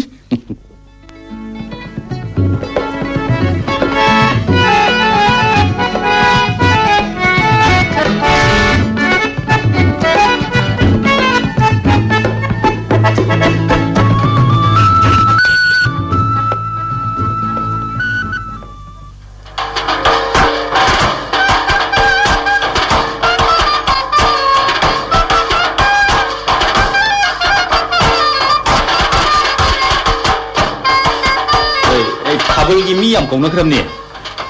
ꯐꯖꯕꯤꯌꯥ ꯑꯁ ꯅꯪꯒꯤ ꯐꯨꯔꯤꯠꯇꯨꯐꯥꯎꯗꯤ ꯑꯁ ꯍꯣꯔꯦꯟ ꯄꯥꯈꯪ ꯃꯨꯟꯅꯔꯅꯤꯀꯣ ꯐꯨꯔꯤꯠꯁꯦ ꯐꯖꯕ꯭ꯔꯥ ꯌꯥꯝꯕ ꯐꯖꯩ ꯌꯦꯡꯕꯩ pen ꯅꯥꯏꯗꯦ ꯑꯩ ꯊꯥꯕꯜ ꯆꯣꯡꯕꯒ ꯆꯠꯂꯔꯣꯏ ꯅꯪꯅ ꯍꯦꯛ ꯄꯦꯟꯗ꯭ꯔꯤ ꯐꯥꯎꯕ ꯌꯦꯡꯉꯨꯅꯦ ꯑꯩ ꯊꯥꯕꯜ ꯆꯣꯡꯕꯕꯨꯗꯤ ꯌꯥꯝꯕꯨꯡꯒ ꯐꯝꯃꯤꯟꯅꯕꯅ ꯍꯦꯟꯅ ꯄꯥꯝꯃꯤ ꯑꯣꯏꯔꯝꯃꯣꯏꯗ ꯑꯗꯣ ꯑꯩ ꯈꯟꯕꯗꯤ ꯊꯥꯕꯜ ꯆꯣꯡꯕꯗ ꯀꯅꯥꯝꯇ ꯄꯥꯏꯕꯤꯗꯕ ꯑꯗꯨꯒ ꯁꯨꯝ ꯃꯃꯩ ꯇꯥꯔꯛꯄ ꯑꯉꯥꯡꯅ ꯆꯣꯡꯕ ꯇꯟꯕ ꯑꯣꯏꯔꯤꯅꯤ ꯀꯅꯥꯝꯇ ꯄꯥꯏꯕꯤꯗꯕ ꯀꯥꯟꯗꯤ ꯍꯥꯏꯅꯨꯗ ꯌꯥꯝꯕꯨꯡ ꯍꯧꯗꯩ ꯂꯣꯏꯕ ꯐꯥꯎꯕ ꯄꯥꯏꯅꯤꯡꯕ ꯑꯩꯅ ꯌꯥꯎꯔꯛꯀꯅꯣꯅ ꯆꯩꯕꯤꯕꯩ ꯋꯥꯗꯅꯤ ꯑꯗꯨꯕꯨꯗꯤ ꯈꯪꯉꯤꯗ ꯑꯗꯨꯗ ꯀꯣꯏ ꯆꯦꯟꯊꯣꯛꯈ꯭ꯔꯕ ꯅꯪꯕꯣ ꯅꯪꯉꯣꯟꯗ ꯋꯥꯏ ꯁꯪꯅꯕ꯭ꯔꯣ ꯅꯪ ꯂꯩꯕꯗ ꯑꯩꯉꯣꯟꯗꯕꯨꯗꯤ ꯋꯥꯏ ꯁꯪꯕ ꯆꯤꯟꯕ ꯍꯥꯏꯕ ꯂꯩꯇꯦꯗ ꯃꯤꯅ ꯌꯥꯝꯅ ꯄꯥꯝꯖꯕꯗꯨꯗ ꯍꯥꯏꯕ ꯋꯥꯅꯤ ꯅꯪꯕꯨ ꯌꯥꯝꯅ ꯄꯥꯝꯖꯕ ꯑꯃꯗꯤ ꯅꯪ ꯂꯧꯕ ꯉꯝꯒꯗ꯭ꯔꯥ ꯉꯝꯃꯣꯏ ꯑꯗꯨꯅꯤꯗꯅ ꯑꯗꯨ ꯌꯥꯝꯕꯨ ꯂꯤꯂꯥ ꯌꯦꯡꯕ ꯆꯠꯂꯣꯏꯗ꯭ꯔꯣ ꯆꯠꯂꯣꯏꯗ ꯀꯔꯤꯒꯤꯅꯣ ꯆꯠꯂꯣꯏꯗꯧꯔꯤꯅꯤꯗꯅ ꯑꯩꯅ ꯊꯥꯕꯜ ꯆꯣꯡꯕ ꯆꯠꯂꯣꯏꯗꯕꯒ ꯌꯥꯝꯕꯨꯡꯅ ꯂꯤꯂꯥ ꯆꯠꯂꯣꯏꯗꯕꯒ ꯃꯔꯝ ꯃꯥꯟꯅꯗꯦꯗ ꯑꯍꯤꯡ ꯅꯨꯡꯊꯤꯜ ꯑꯅꯤꯃꯛꯇ ꯇꯨꯝꯕ ꯆꯥꯕꯗꯁꯨ ꯃꯥꯒꯤ ꯆꯦꯡꯂꯧ ꯁꯛꯇꯝꯗ ꯎꯗꯨꯅ ꯂꯩꯔꯕ ꯀꯔꯝꯕ ꯀꯥꯟꯗ ꯃꯥꯒꯤ ꯋꯥꯍꯩ ꯑꯃꯇꯪ ꯇꯥꯒꯗꯕꯅꯣ ꯈꯟꯖꯔꯕ ꯃꯥꯒꯤ ꯃꯥꯏꯀꯩꯅꯤꯗꯕꯨ ꯍꯥꯏꯔꯗꯤ ꯑꯎ ꯑꯎꯕ ꯄꯣꯠ ꯈꯨꯗꯤꯡꯃꯛ ꯅꯨꯡꯁꯤꯔꯕ ꯃꯥꯒꯤ ꯊꯣꯡꯒꯥꯜꯗ ꯌꯨꯔꯛꯄ ꯁꯥꯏ ꯇꯤꯡꯒꯪꯗꯨ ꯐꯥꯎꯕ ꯃꯥꯅꯤ ꯈꯟꯅ ꯅꯨꯡꯁꯤꯔꯕꯗ ꯆꯠꯂꯣꯏ ꯍꯥꯏꯔꯤꯗꯨꯕꯨ ꯆꯠꯂꯨꯏꯌꯦ ꯑꯩ ꯉꯁꯤ ꯆꯠꯄ꯭ꯔ ꯌꯦꯡꯉꯨꯅꯦ ꯑꯗꯨꯕꯨ ꯀꯔꯤꯒꯤꯅꯣꯕ ꯆꯠꯅꯤꯡꯕꯅꯗꯤ ꯅꯊꯝꯃꯣꯏꯗꯨ ꯍꯝ ꯍꯝ ꯈꯣꯡꯗꯨꯁꯨ ꯂꯦꯡ ꯂꯦꯡ ꯑꯗꯣ ꯑꯩꯗꯤ ꯃꯔꯝ ꯈꯪꯉꯤꯗꯣ ꯀꯩꯅꯣ ꯆꯠꯂꯨꯅꯦ ꯅꯨꯡꯉꯥꯏꯇꯦꯕ ꯍꯥꯞꯂꯥ ꯇꯦꯜ ꯑꯅꯤ ꯄꯥꯡꯅꯤ ꯍꯥꯏꯔꯝꯂꯒ ꯆꯠꯇꯕꯗꯨ ꯅꯠꯇ꯭रो ꯅꯠꯇꯦꯗ ꯑꯗꯨ ꯅꯠꯇꯦꯗ ꯃꯥꯅꯤꯗ ꯃꯥꯏꯗꯣ ꯌꯥꯗꯦꯕ ꯌꯥꯝꯕꯨꯡꯅꯅꯦ ꯑꯩꯈꯣꯏ ꯃꯥꯗ ꯍꯥꯞꯂꯥꯇꯦꯟ ꯄꯤꯌꯨ ꯍꯥꯏꯕꯗꯣ ꯏꯃꯥꯅ ꯁꯥꯎꯕ ꯃꯇꯥꯡꯅꯤ ꯑꯩꯅꯦ ꯉꯥꯏꯍꯥꯛ ꯂꯩꯔꯒ ꯄꯤꯒꯦꯕ ꯑꯃꯅ ꯏꯂꯥꯡꯕꯝꯒꯤꯗꯣ ꯄꯩꯁా ꯄꯤꯔꯒ ꯋꯥꯏꯕ ꯌꯥꯅꯤꯌꯦ ꯄꯩꯁꯥꯗꯣ ꯑꯩ ꯄꯤꯒꯦꯕ ꯅꯪꯅ ꯍꯦꯛꯇ ꯂꯣꯏ ꯈꯪꯗꯨꯉꯥꯏ ꯑꯗꯨ ꯅꯠꯇꯦꯕ ꯃꯥꯅꯤꯗ ꯆꯠꯂꯨꯀꯣ ꯇꯧꯕꯗꯕꯨ ꯍꯣꯔꯦꯟ ꯂꯤꯂꯥꯗꯅꯦ ꯃꯥꯅ ꯌꯦꯡꯕꯤꯔꯛꯑꯝꯗ꯭ꯔꯗꯤꯕ ꯑꯗꯨꯝ ꯂꯥꯛꯎꯀꯣ ꯑꯩ ꯊꯥꯕꯜ ꯆꯠꯂꯝꯃꯣꯏꯕ ꯑꯩ ꯊꯝꯕꯧ ꯍꯩꯉꯥꯟ ꯇꯧꯔꯝꯒꯦ ꯑꯩ ꯆꯠꯂꯣꯏ ꯋꯥꯅꯤ ꯊꯥꯖꯗꯕ ꯃꯥꯜꯂꯦ ꯑꯩꯉꯣꯟꯗ ꯏꯀꯥꯏꯕꯤꯌꯨ ꯌꯥꯝꯕꯨ ꯌꯥꯝꯕꯨ ꯋꯥꯝꯗꯤ ꯍꯥꯏꯒꯦ ꯌꯥꯝꯕꯨꯡꯒꯤꯗꯃꯛꯅꯦ ꯊꯋꯥꯏ ꯊꯥꯒꯦ ꯐꯥꯎꯕ ꯈꯜꯂꯤꯕꯅꯤ ꯑꯩ ꯁꯨꯝ ꯈꯜꯂꯤꯕꯅꯤ ꯇꯝꯐꯥ ꯁꯅꯥꯗꯨ ꯑꯃꯨꯛꯇꯪ ꯎꯅꯁꯤꯔꯥ ꯍꯥꯏꯗꯅ ꯆꯤꯊꯤ 3ꯕꯨ ꯑꯃꯇꯪꯗꯤ ꯍꯜꯂꯛꯎ ꯍꯥꯏꯗꯅ ꯑꯩꯅ ꯅꯪ ꯎꯅꯔꯨꯅꯨꯀꯣ ꯑꯁ ꯃꯥ ꯍꯪꯉꯦꯕ ꯑꯩ ꯁ꯭ꯋꯥꯏꯗ ꯀꯅꯥꯅꯣꯃ ꯀꯣꯏꯕ꯭ꯔꯥ ꯍꯥꯏꯅ ꯑꯗꯨꯁꯨ ꯁꯦꯡꯗꯣꯛꯅꯔꯨꯅꯤꯗꯅ ꯑꯩꯈꯣꯏ ꯁ꯭ꯋꯥꯏꯗ ꯀꯅꯥꯝ ꯐꯥꯎ ꯀꯣꯏꯗꯦꯗꯅ ꯃꯗꯨ ꯑꯩ ꯃꯗꯨ ꯍꯩꯅꯗꯦ ꯇꯣꯛꯁꯤꯁꯦ ꯀꯔꯤꯒꯤ ꯍꯩꯅꯗ꯭ꯔꯤꯅꯣ ꯑꯩ ꯍꯥꯏꯔꯤꯁꯤ ꯑꯋꯣꯏꯕꯅꯤꯀꯣ ꯌꯥꯝꯕꯨ ꯉꯥꯏꯈꯣ ꯑꯩꯈꯣꯏꯒꯤ ꯊꯥꯕꯜꯁꯤꯁꯨ ꯏꯝꯐꯥꯜ ꯊꯤꯀꯥꯗꯥꯔꯅ ꯍꯥꯞꯂꯦꯟ ꯄꯦꯇ꯭ꯔꯣꯃꯦꯛꯁ 5 ꯈꯛꯇꯤ ꯄꯥꯡꯉꯦꯅ ꯍꯥꯏꯕꯅꯤ ꯑꯩ ꯃꯋꯥ ꯂꯧꯗꯦ ꯑꯗꯨꯒ ꯆꯠꯂꯣꯏꯗꯣꯔꯤꯕ ꯅꯠꯇꯦ ꯃꯥꯅ ꯇꯧꯖꯔꯤꯕ ꯄꯨꯝꯕꯁꯤ ꯅꯪꯒꯤꯗꯃꯛꯇꯅꯤ ꯁꯨꯡꯅꯨꯡ ꯅꯨꯡꯁꯤꯕ ꯉꯝꯗꯦ ꯑꯗꯨ ꯑꯩꯈꯣꯏꯒꯗꯤ ꯐꯅ ꯌꯥꯝꯅ ꯈꯦꯠꯅꯔꯦ ꯑꯩꯈꯣꯏꯗꯤ ꯍꯥꯞꯂꯦꯟ 2 ꯐꯥꯎ ꯄꯥꯡ ꯉꯝꯗꯦ ꯅꯨꯄꯥ ꯃꯆꯥꯅꯤ ꯍꯥꯏꯗꯣꯛꯈꯤꯕ ꯉꯥꯛꯎꯀꯣ ꯌꯥꯝꯕꯨꯡ ꯑꯗꯨꯋꯥꯏꯗꯨꯗꯅꯦ ꯃꯤꯅ ꯀꯔꯤ ꯍꯥꯏꯅꯅꯤ ꯌꯥꯝꯕꯨꯡꯒꯤ ಲಾಯರದನ ꯈꯨꯟ ꯆꯦꯟꯊꯕ ꯊꯕꯛꯅꯤ ꯑꯗꯨꯒꯤ ꯍꯥꯏꯔꯨꯔꯕꯨꯗꯤ ꯆꯠꯄꯅ ꯆꯨꯝꯃꯦ ꯑꯗꯨꯗ ꯑꯩꯅ ꯍꯥꯏꯗꯤ ꯊꯤꯀꯥꯗꯥꯔꯒ ꯑꯩꯒ ꯈꯦꯟꯅꯕꯒꯤ ꯋꯥꯅꯤꯗ ꯀꯩꯅꯣ ꯃꯥꯗꯤꯅꯦ ꯂꯥꯏꯔꯤꯛ ꯇꯝꯗ꯭ꯔꯕꯅꯤ ꯄꯩꯁꯥ ꯇꯥꯜꯂꯝꯅꯤ ꯑꯗꯨꯒ ꯌꯥꯝꯕꯨꯡꯅ ꯂꯥꯏꯔꯤꯛ ꯇꯝꯃꯤꯕꯅꯤꯗꯣ ꯑꯗꯨꯕꯨ ꯑꯩꯉꯣꯟꯗꯗꯤꯅꯦ ꯅꯍꯥꯛꯅ ꯊꯋꯥꯟꯃꯤꯆꯥꯛꯅꯤ ꯃꯥꯅ ꯇꯟꯗꯟ ꯅꯪꯅ ꯅꯨꯃꯤꯠꯅꯤ ꯃꯥꯅ ꯀꯔꯤ ꯇꯣꯁꯤ ꯄꯨꯝꯅꯃꯛꯁꯤꯗ ꯅꯪꯅ ꯀꯔꯤ ꯑꯩꯕꯨ ꯅꯪꯅ ꯃꯩꯔꯤꯅꯦ ꯑꯩꯅ ꯃꯩꯁꯥ ꯈꯥꯡꯕꯤꯅꯤ ꯑꯃꯨꯛꯁꯨ ꯅꯪꯅ ꯂꯥꯏꯖꯅꯤ ꯑꯩꯅ ꯏꯈꯧ ꯂꯥꯡꯕꯤꯅꯤ ꯅꯪꯅ ꯍꯤꯡꯖꯕꯅꯤ ꯑꯩꯅ ꯀꯜꯂꯛꯆꯕꯅꯤ ꯅꯪꯅ ꯐꯖꯕꯅꯤ ꯑꯩꯅ ꯇꯛꯁꯤ ꯁꯣꯟꯕꯅꯤ ꯐꯖꯕꯤ ꯇꯣꯁꯤ ꯑꯩꯈꯣꯏꯅꯤ ꯑꯁꯨꯝꯅ ꯉꯥꯡꯅꯒꯗꯕ ꯑꯣꯏꯔꯗꯤ ꯑꯃꯨꯛ ꯎꯅꯗꯕꯁꯨ ꯐꯩ ꯃꯇꯨꯡꯗ ꯑꯃꯨꯛ ꯉꯥꯡꯅꯔꯒꯨꯝꯁꯦ ꯍꯣꯏ ꯉꯥꯡꯗꯕ ꯉꯝꯕ꯭ꯔꯥ ꯌꯦꯡꯒꯦ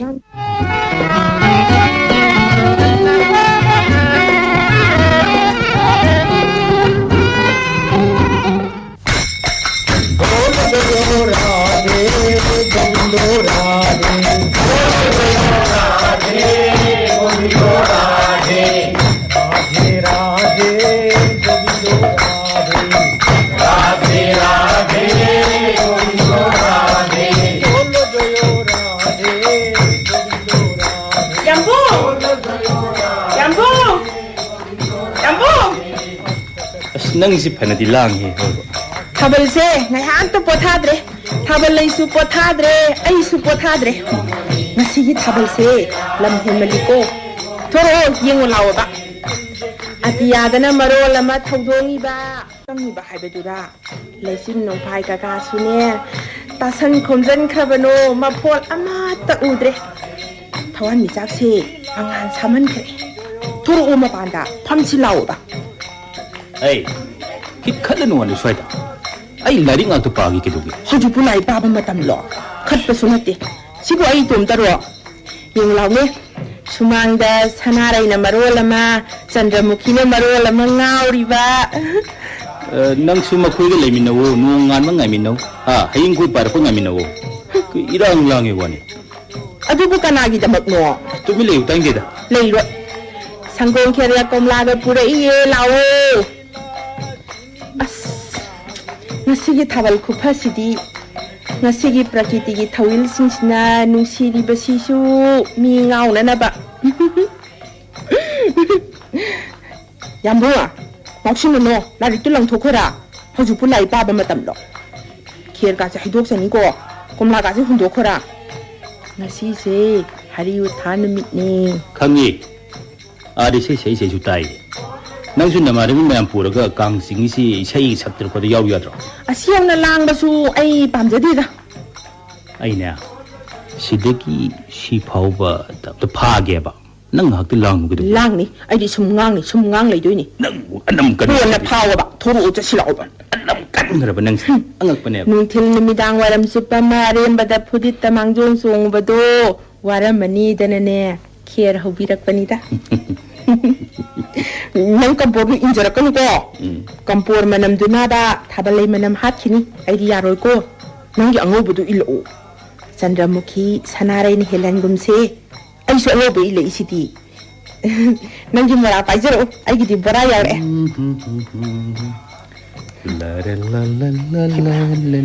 ꯃꯥꯏ ꯀꯝꯄꯣꯔꯁꯤ ꯃꯈꯥꯗ ꯂꯣꯜꯂꯛꯏ ꯃꯥꯜꯂꯤꯅꯤ ꯏꯟꯖꯅꯤꯡꯈ꯭ꯔꯕ ꯏꯪꯕꯒꯤ ꯏꯟꯕꯩ ꯋꯥꯅꯤꯗ ꯑꯩ ꯀꯥꯂꯦꯟꯗ ꯏꯟꯕ꯭ꯔꯅꯦ ꯍꯌꯦꯡꯗꯤ ꯀꯝꯄꯣꯔꯗꯨ ꯃꯨꯜꯂꯒ ꯇꯨꯔꯦꯟꯗ ꯄꯨꯊꯔꯒ ꯁꯨꯒꯦ ꯂꯩꯀꯥꯏ ꯋꯥꯊꯣꯛ ꯑꯣꯏꯔꯒ ꯑꯣꯏ ꯉꯥꯅ ꯁꯤꯔꯒ ꯁꯤ ꯈꯪꯒꯅꯤ ꯌꯥꯝꯕꯨꯡꯅꯗꯤ ꯉꯝꯍꯜꯂꯔꯣꯏꯕ ꯁꯦ ꯈꯦꯔ ꯆꯥꯔꯣꯕ ꯑꯩꯅꯅꯦ ꯅꯪꯉꯣꯟꯗ ꯄꯤꯖꯕ ꯅꯪꯅ ꯑꯁꯣꯝꯗ ꯇꯝꯐꯥ ꯁꯅꯥꯒ ꯃꯧꯄꯥꯒꯗꯤ ꯂꯥꯏꯔꯗꯅ ꯃꯧꯄꯥꯒ ꯇꯤꯟꯅꯕ ꯃꯈꯣꯏ ꯐꯥꯎ ꯅꯣꯏꯔꯦ ꯍꯥꯏꯅꯤ ꯑꯋꯣꯏꯅꯤ ꯅꯨꯄꯥꯁꯤ ꯐꯅꯗꯤ ꯋꯥꯖꯔꯄꯣꯠꯅꯤ ꯐꯧꯕꯨ ꯍꯨꯔꯥꯟꯗꯅ ꯇꯥꯏꯕꯅꯦ ꯆꯍꯤ ꯑꯃꯗ ꯏꯃꯥ ꯑꯄꯪꯕꯤꯗꯒꯤ ꯃꯤꯡꯖꯟ ꯁꯦꯟ ꯄꯔꯤꯈꯥꯒꯤ ꯐꯣꯝ ꯐꯤꯜꯂꯞꯀꯤ ꯄꯩꯁꯥ ꯑꯅꯤꯔꯛ ꯂꯧꯊꯣꯛꯄꯅꯦ ꯅꯪꯉꯣꯟꯗꯒꯤ ꯄꯨꯕꯅꯦ ꯑꯗꯨꯕꯨꯗꯤ ꯀꯥꯏꯗꯦꯗ ꯃꯥꯅꯕꯨ ꯌꯥꯕꯤꯔꯛꯀꯅꯤ ꯍꯥꯏꯔꯗꯤꯕ ꯑꯩꯗꯤ ꯑꯩꯒꯤ ꯂꯧ ꯐꯥꯎꯕ ꯌꯣꯟꯕꯤꯒꯦ ꯍꯥꯏꯁꯤꯅꯤ ꯑꯗꯨꯗꯒꯤ ꯅꯪꯅ ꯈꯪꯗꯕꯁꯨ ꯂꯩꯔꯤꯅꯤꯗꯣ ꯑꯗꯨ ꯌꯧꯅ ꯍꯣꯠꯅꯖꯔꯒ ꯋꯥꯌꯨꯡꯕꯒꯤ ꯂꯤꯀꯣꯟꯗ ꯅꯪꯅ ꯍꯦꯛ ꯐꯝꯕꯒ ꯃꯥꯅ ꯍꯧꯒꯠꯂꯦꯌꯦ ꯅꯨꯡꯁꯤꯕꯗꯤ ꯌꯧꯔꯕꯖꯥꯠ ꯃꯧꯄꯥ ꯅꯪꯅ ꯌꯥꯝꯅ ꯊꯥꯖꯕ ꯂꯨꯅ ꯇꯧꯖꯕꯗꯨꯅ ꯅꯪꯅ ꯄꯥꯡꯕ ꯄ꯭ꯂꯦꯇꯣꯃꯦꯁꯇꯨ ꯊꯨꯒꯥꯏꯔꯤꯗꯨꯅ ꯀꯔꯤꯒꯤ ꯃꯁꯤ ꯋꯥꯁꯤ ꯇꯣꯛꯁꯤꯗ ꯇꯜꯂꯦꯕ ꯑꯍꯤꯡꯗꯣ ꯂꯤꯀꯣꯟ ꯀꯥꯏꯔꯦꯗꯤ ꯈꯪꯗꯕ ꯑꯩꯁꯨ ꯈꯝꯕꯟꯕꯅ ꯑꯍꯤꯡ ꯇꯨꯝꯕ ꯌꯥꯗꯦ ꯈꯥ ꯈꯨꯅꯧꯒꯤꯗꯤꯅꯦ ꯅꯣꯡꯉꯥꯟ ꯐꯥꯎ ꯁꯥꯟꯅꯩꯀꯣ ꯌꯥꯝꯕꯨ ꯅꯣꯡꯉꯥꯜꯂꯝꯗꯥꯏꯗꯨꯗꯅꯦ ꯃꯌꯦꯛ ꯈꯣꯡꯉꯛꯄꯗꯨ ꯀꯌꯥꯝ ꯅꯨꯡꯁꯤ ꯑꯩꯅꯅꯦ ꯃꯄꯥꯟꯗ ꯉꯥꯏꯍꯥꯛ ꯍꯪꯒꯠ ꯍꯟꯗꯥ ꯆꯠꯂꯝꯃꯦꯕ ꯅꯣꯡꯉꯥꯜꯂꯝꯗꯥꯏꯒꯤ ꯊꯥꯕꯜꯗꯨꯗꯅꯦ ꯏꯁꯩꯁꯦ मथंग सलाई पोनी गया अंधेरा हुआ उजाला संपा संपा का शुभा का तारा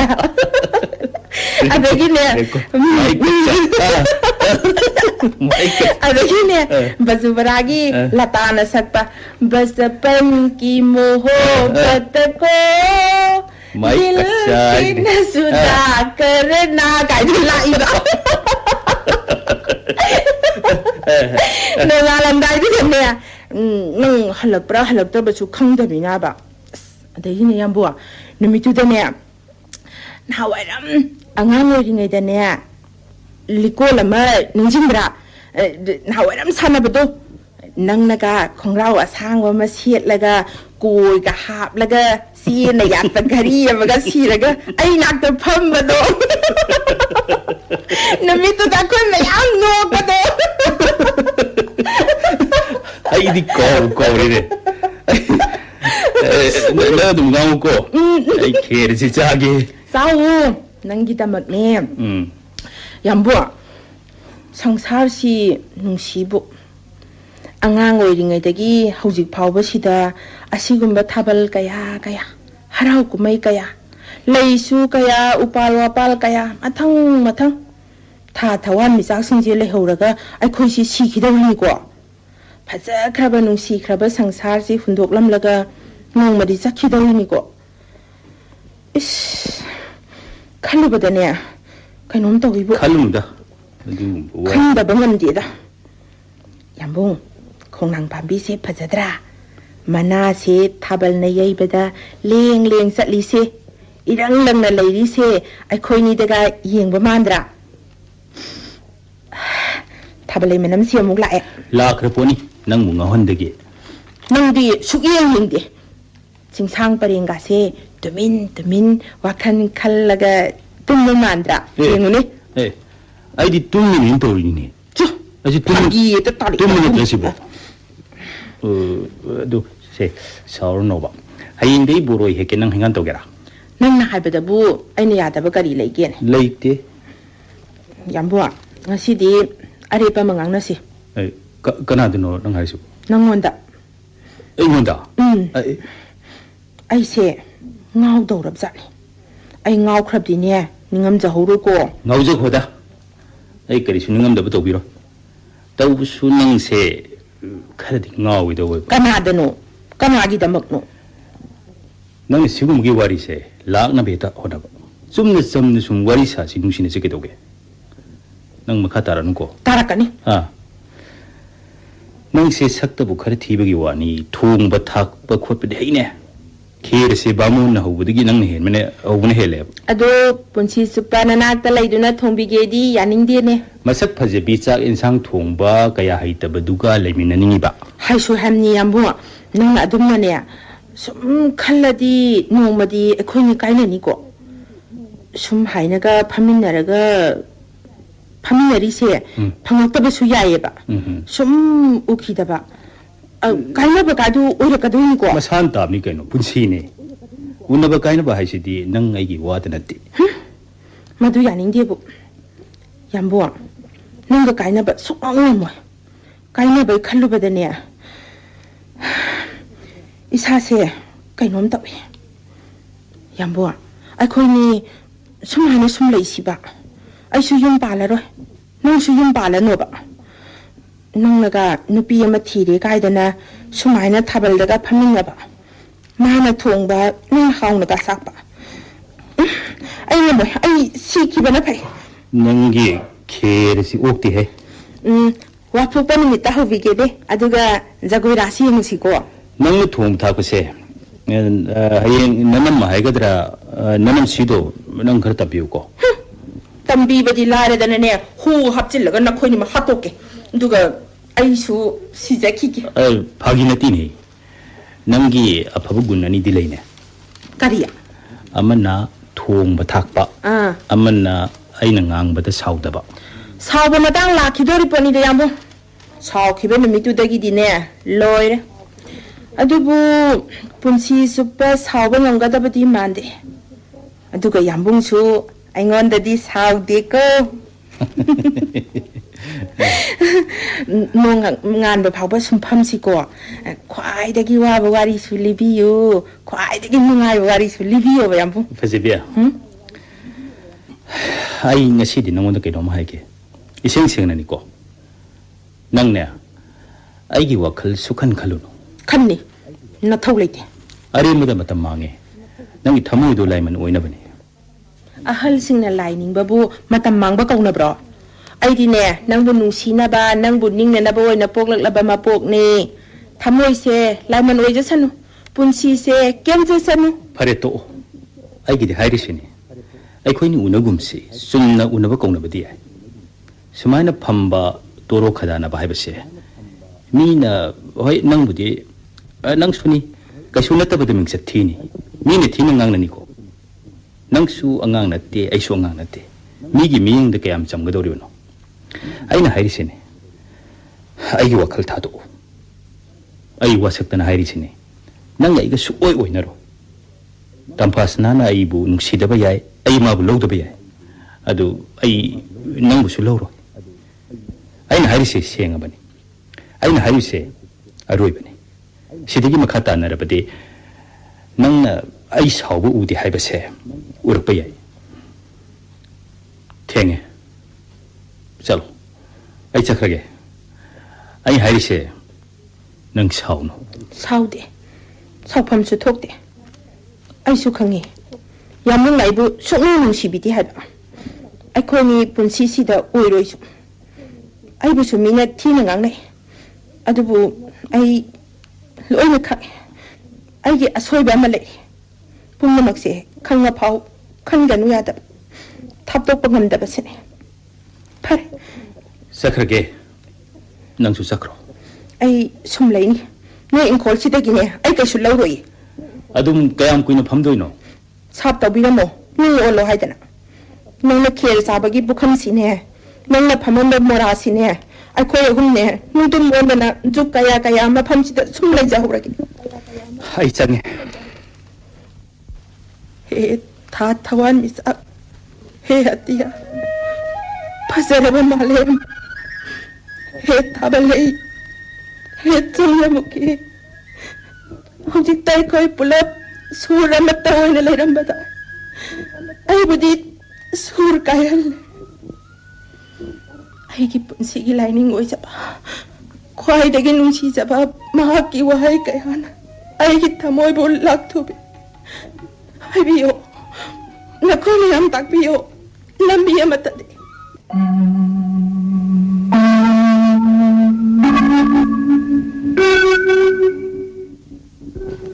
numitudagi ai mabu sungu ukidre ma yumna phau leitra boy khalui madi ai udana balor pajane ai su tha khare leiraga agra de eme tam challe ai ne eme loiraga mafam sida leiraga paji su ai gi nakta leina na baidana nongma paji loba chatpada itha thajadana mahak lai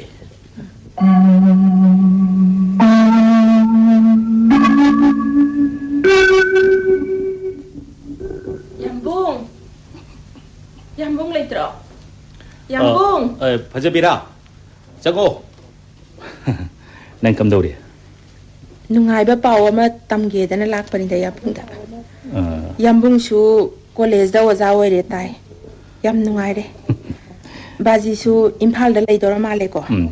ada ai ga leminaroge swai da leiba budi ada leiba na yam phaida ai khoi wadi nungai ro ai simangai re hoine nungai rege ne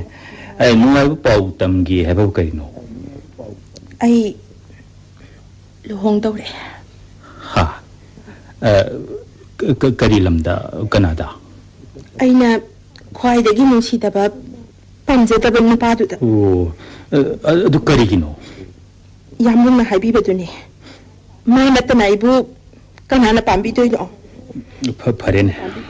phabagi wa budi natte da aina mi na bu nungsi tu bada asuk uhaba asuk ngai ta asuk ikai banang base mahak su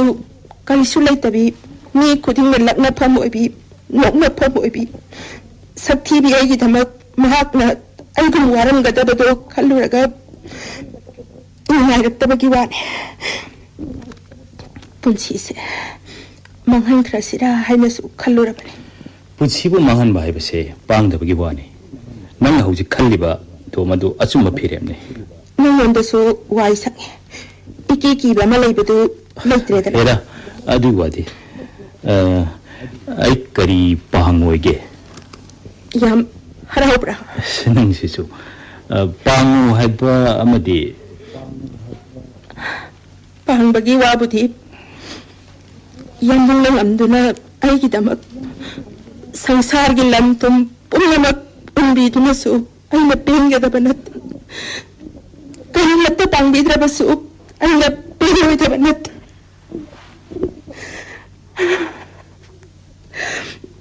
yambo ai na haiba ma piba ngamgada ngamgada bo repeti ai ngamgani ngamgada bati mante atupu ngambra yengbi hayune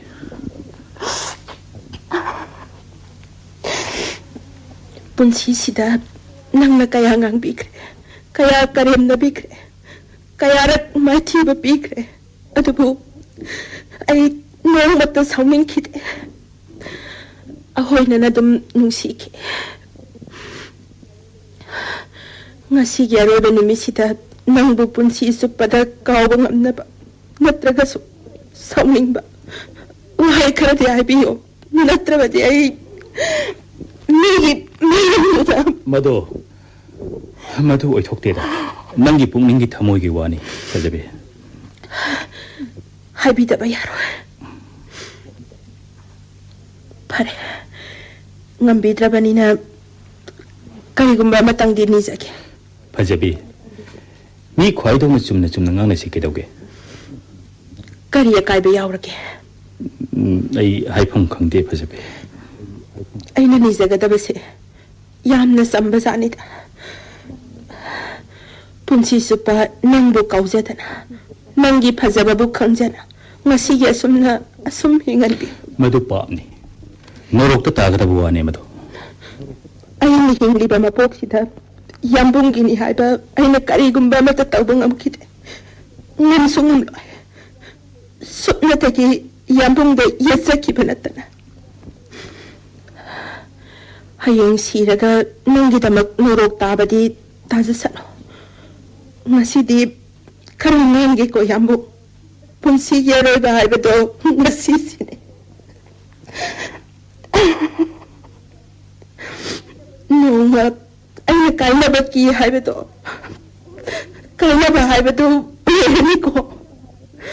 oye ko yambu masi punsine aina su hek haibadu punsi se khangbadi wai ko khangde yambung dade yambu aina luhong kiba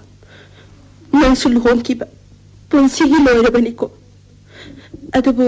mase ai khoni gi punsi gi tangkak ama ohensi amuk tangkak ama laks nanga irona na nangre ina bawari oirabadine ai ngasi wari basidagi hena saruk lising suwasa mado nungaibo ina laksanuda lakpa taragadi fajabe ai su masidi pungningse yamna nawi ai nangbu sidabadi nate ko kada nangi na somdo ngaside lahoragis masina igi thamoida nangi mafam mama punsi supada leisanu Sisi karamba namit karamba mikup untuk mengairaba pinjaraba mikup ama haibado aingonda tungla hau kiba lan kiba aina ngang kiba kaya fajabi nang aibu warugan ko madudi aina haigadabane yambo aigi mitki pise punsigi nangonda uhaloy kanbane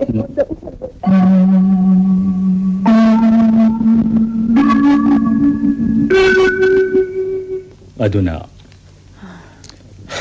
fajabina nupi masadugi mamana aibu sauning kibaga ichana lairik watpaga khaidokna ningadra haibagi wanida oh adudi yamna laiba ma leire na chomga do puraga chatpiro hey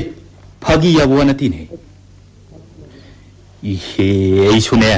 angang singna kadai de lei court marriage ka tawraba kana ngomte matha si sadorida nu mungalan ningdrine haidok pasat kadabasi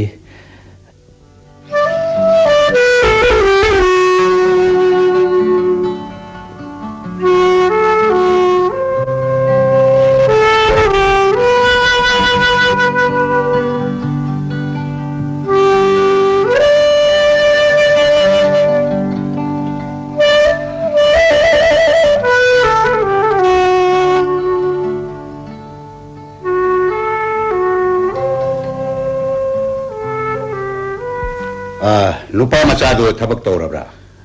tabak to honjadri ꯀꯔꯤ ꯀꯔꯤ ꯇꯝꯕ ꯂꯣꯏꯔꯕ ꯏꯁꯦꯡ ꯁꯦꯡꯅ ꯍꯥꯏꯖꯔꯕꯗ ꯑꯩ ꯃꯤꯅꯝꯗꯅ ꯀꯥꯟꯅꯗꯦ BA ꯑꯔꯣꯏꯕ ꯇꯝꯃꯤ ꯂꯪꯐꯩꯗ ꯆꯍꯤ 5ꯃꯨꯛ ꯃꯇꯝ ꯃꯥꯡꯍꯜꯂꯨꯔꯦ ꯈꯪꯖꯔꯦ ꯈꯪꯖꯔꯦ ꯁꯥꯎꯕꯒꯤ ꯋꯥ ꯅꯠꯆꯗꯦ ꯁꯦꯡꯅ ꯍꯥꯏꯖꯔꯕꯗ ꯅꯨꯄꯤꯅ ꯐꯕ ꯌꯥꯝꯅ ꯍꯦꯟꯈ꯭ꯔꯦ ꯏꯆꯥ ꯅꯨꯄꯥꯅ ꯋꯥꯠꯂꯤ ꯑꯗꯨ ꯑꯉꯥꯡ ꯃꯁꯥ ꯃꯁꯥꯅ ꯂꯣꯏꯅ ꯈꯪꯖꯩ ꯍꯣꯏ ꯏꯁꯥꯒꯤ ꯂꯥꯏꯕꯛ ꯍꯥꯏꯕꯗꯨꯅꯤ ꯍꯣꯏ ꯍꯣꯏ ꯍꯣꯏ ꯏꯆꯥ ꯅꯨꯄꯥꯗꯣ ꯐꯠꯇꯦ ꯍꯥꯏꯕꯒꯤ ꯋꯥ ꯅꯠꯇꯦꯀꯣ ꯍꯣꯏ ꯑꯩꯈꯣꯏꯗꯤ ꯃꯆꯤꯟꯒ ꯍꯪꯖꯔꯣꯏ ꯑꯉꯥꯡ ꯑꯗꯣ ꯍꯣꯔꯦꯟ ꯊꯤꯟꯕꯤꯔꯛꯎ ꯍꯣꯏ ꯅꯨꯡꯊꯤꯟ ꯄꯨꯡ 4 ꯐꯥꯎꯒꯤ ꯃꯅꯨꯡꯗ ꯊꯤꯟꯕꯤꯔꯛꯎ ꯑꯉꯥꯡ ꯃꯁꯥꯅ ꯍꯔꯥꯎ ꯍꯔꯥꯎ ꯌꯥꯔꯝꯃꯦ ꯂꯨꯍꯣꯡꯖꯅꯤ ꯑꯗꯨꯒ ꯊꯤꯟꯕꯤꯔꯛꯇꯕ ꯇꯧꯕꯤꯒꯅꯨ ꯊꯤꯟꯕꯤꯔꯛꯇ꯭ꯔꯕꯗꯤ ꯀꯔꯤ ꯍꯥꯏꯅꯤ ꯑꯃꯁꯨ ꯐꯅꯔꯣꯏ ꯑꯩꯅ ꯍꯥꯏꯖꯔꯤꯕꯁꯦ ꯑꯃꯁꯨ ꯐꯅꯕꯅꯤ ꯅꯨꯡꯊꯤꯜ ꯄꯨꯡ 4 ꯐꯥꯎꯒꯤ ꯃꯅꯨꯡꯗ ꯊꯤꯟꯕꯤꯔꯛꯎ ꯍꯣꯏ ꯐꯅꯤ ꯑꯗꯨ ꯇꯉꯥꯏ ꯐꯗꯕ ꯊꯕꯛ ꯑꯃꯠꯇ ꯆꯠꯆꯒꯦ ꯇꯧꯔꯝꯕꯅꯤ ꯑꯗꯣ ꯑꯩ ꯑꯃꯨꯛꯇ ꯃꯌꯥꯝꯁꯨ ꯌꯧꯕꯅ ꯐꯔꯅꯤ ꯀꯔꯤꯅꯣ ꯆꯠꯇꯧ ꯆꯠꯄꯤꯔꯔꯣ ꯃꯌꯥꯝ ꯆꯥꯒ ꯊꯛꯈꯤꯗꯅ ꯃꯌꯥꯝ ꯆꯥ ꯐꯥꯟꯈꯤꯁꯤ ꯕꯤꯌꯥꯏꯃ ꯆꯨꯔꯨꯕꯦꯔꯤ ꯄꯨꯔꯛꯑꯣ ꯆꯥꯗꯣ ꯂꯣꯏꯔꯕ꯭ꯔꯣ ꯃꯄꯥ ꯏꯕꯨꯡꯉꯣ ꯏꯃꯨꯡꯗ ꯑꯃꯨꯛꯇ ꯂꯦꯡꯁꯤꯟꯕꯤꯔꯛꯈꯨꯋꯣ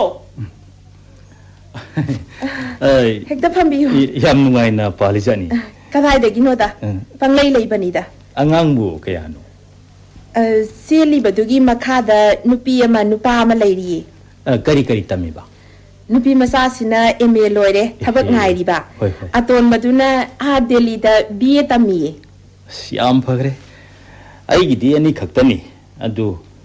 ꯑꯃꯗꯤ ꯂꯥꯏꯅ ꯍꯥꯏꯒꯗ꯭ꯔꯥ ꯂꯥꯏꯕꯛ ꯍꯥꯏꯒꯗ꯭ꯔꯥ ꯑꯩ ꯈꯪꯖꯩ ꯄꯨꯟꯁꯤꯁꯤ ꯃꯪꯒꯨꯝꯕꯅꯤ ꯍꯥꯏꯇꯥꯔꯦꯅꯦ ꯑꯥꯗ ꯆꯠꯂꯨꯗꯕ ꯀꯌꯥꯝ ꯀꯨꯏꯔꯒꯦ ꯀꯨꯏꯔ ꯃꯥꯜꯂꯦ ꯑꯩꯗꯤ ꯍꯟꯗꯛ ꯅꯨꯃꯤꯠ 2 ꯂꯩꯔꯛꯑꯦ ꯌꯥꯝ ꯅꯨꯡꯁꯤ ꯂꯣꯏꯅ ꯍꯣꯡꯉꯦ ꯈꯣꯡꯅꯥꯡ ꯄꯥꯝꯕꯤꯗꯨꯁꯨ ꯌꯥꯟꯊꯠꯇꯅ ꯃꯇꯠ ꯇꯥꯍꯧꯏ ꯕꯣꯔꯣꯏ ꯄꯥꯝꯕꯤꯗꯨꯁꯨ ꯃꯈꯣꯡꯗꯨꯗꯅꯦ ꯒꯥꯔꯤ ꯋꯥꯛꯁꯣꯞ ꯇꯧꯁꯤꯟꯕꯤꯗꯅ ꯀꯪꯍꯧꯔꯦ CRP ꯀꯦꯝ ꯑꯃꯁꯨ ꯂꯩꯍꯧꯔꯦ ꯄꯥꯟ ꯆꯥꯗꯅ ꯊꯥꯕꯜꯁꯨ ꯐꯕ ꯑꯩꯗꯤ ꯃꯄꯥꯟꯗ ꯑꯗꯨꯝ ꯇꯨꯝꯗꯪꯈꯩ ꯂꯩꯔꯕꯅꯤ ꯌꯥꯝꯕꯨꯡ ꯈꯣꯏꯒꯤ ꯏꯪꯈꯣꯜꯗꯤ ꯂꯩꯁꯨ ꯋꯥꯒ ꯂꯩꯇ꯭ꯔꯦꯗ ꯊꯥꯕꯜ ꯂꯩꯗꯨꯁꯨ ꯍꯧꯍꯧꯗꯦ ꯍꯧꯔꯔꯣꯏꯗ ꯀꯨꯏꯔꯕꯣ ꯅꯨꯄꯤ ꯃꯆꯥꯁꯤꯅ ꯌꯥꯏꯃꯅꯦ ꯆꯥꯗꯨ ꯃꯄꯥꯟꯗ ꯍꯥꯟꯅ ꯄꯤꯒꯦ ꯍꯥꯏꯒꯦ ꯆꯨꯔꯨꯕꯦꯔꯤꯒ ꯄꯨꯔꯛꯑꯣ ꯆꯣ ꯑꯌꯨꯛꯁꯤꯗ ꯅꯥꯆꯣꯝ ꯆꯤꯜꯂꯤ ꯈꯜꯂꯝꯒꯅꯤ ꯑꯩꯈꯣꯏꯒꯤꯗꯤ ꯄꯨꯡ 4ꯗ ꯂꯣꯏꯅ ꯍꯧꯏ ꯄꯨꯡ 5 ꯇꯥꯕꯗ ꯂꯥꯏ ꯈꯨꯔꯨꯝꯃꯤ ꯂꯥꯏꯒꯤ ꯂꯩꯅꯤ ꯏꯆꯥꯡꯈꯩꯅ ꯅꯥꯆꯣꯝꯅ ꯉꯥꯎꯖꯩ ꯍꯥꯏꯗꯅ ꯆꯩꯈ꯭ꯔ ꯄꯣꯠꯅꯤ ꯑꯩꯈꯣꯏꯅ ꯅꯥꯆꯣꯝꯒꯤ ꯐꯖꯕ ꯈꯪꯖꯗꯕ ꯑꯩꯈꯣꯏꯅꯤ ꯈꯪ ꯄꯣꯟꯇꯦ ꯑꯉꯥꯡꯁꯤꯡ ꯀꯝꯗꯧꯕ ꯃꯄꯥ ꯏꯕꯨꯡꯉꯣ ꯌꯥꯝ ꯁꯥꯎꯈ꯭ꯔꯦꯅꯦ ꯉꯥꯏꯍꯥꯛꯀꯤ ꯋꯥꯅꯤꯗ ꯉꯁꯥꯏꯅ ꯁꯥꯎꯕ ꯐꯔꯝꯕꯅꯤ ꯃꯥꯒꯤ ꯃꯔꯥꯏꯕꯛꯇ ꯇꯝꯂꯛꯑꯕ ꯍꯥꯏꯕꯗꯨꯅꯤ matam haiduna la adi ya ponate da kanana su thingba ngam ponte ba angang do maram sat phajaraga loire maram sat phajai su khangjai angang ani mari lei nei haibase aidi khangja su kuire aidi sekta ai karibda khangja bani ngarang na mamana bana telephone tawra khandar khangi singarang ahing tum ponte da nang na kari haraga da ge se de khanbada ba punsi si da ahing ama khaktang di tumganu tamlam jane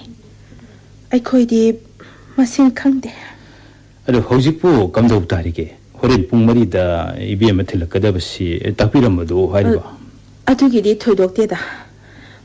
pung ahum aduai da masil hangba laksagi hoine mama aigi maikai dagi di sahawna luhong janinge isa nupi gi ningba thunghan janinge aduda singmari badi nupi masado ai laudana masakti thiba bor obigadabagi mapana pambiroidra inthok pirakadra haijabagi wa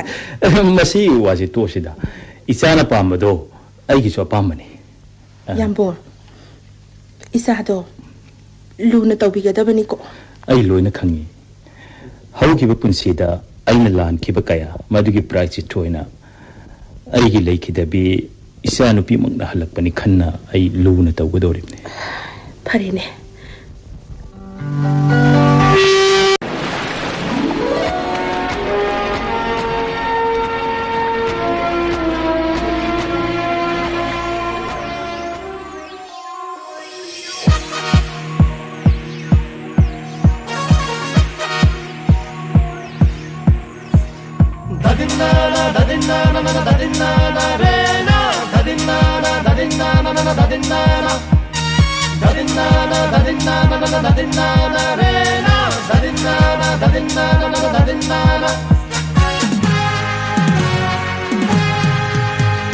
Nanga aiga thawai amatani Chachi chat lu singai ram lani ai koi bu Sharga kadun thaja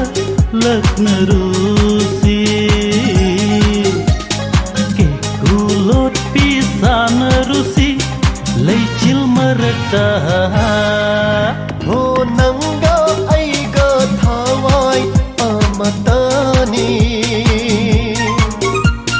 Chatsi chatlu singai ram lani ai koi bu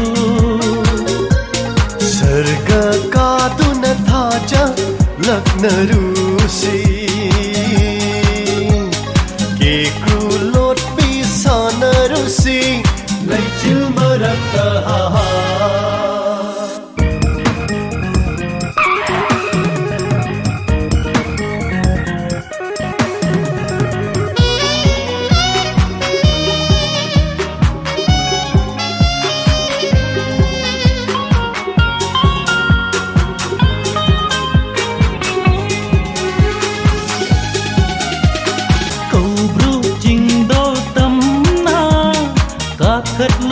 Kut samnana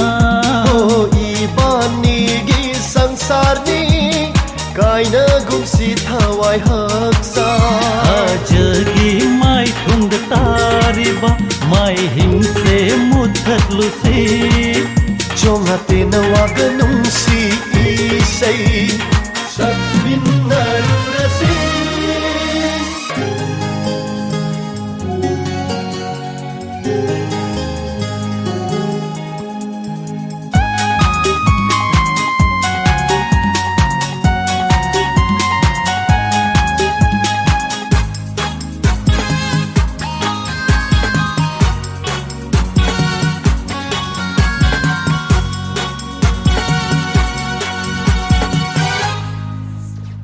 Thâu siang na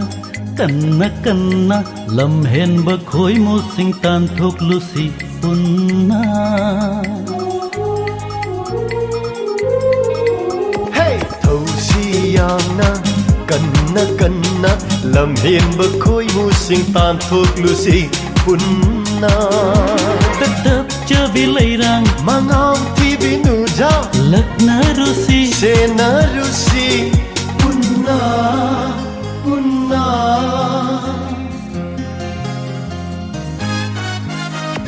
Nanga aiga thawai amatani Chatsi chatlu singai ram lani ai khoi bu Sarga kaduna thaja lakna rusi Ke kulot pisana rusi Leichil marata Dadinana re na Dadinana re na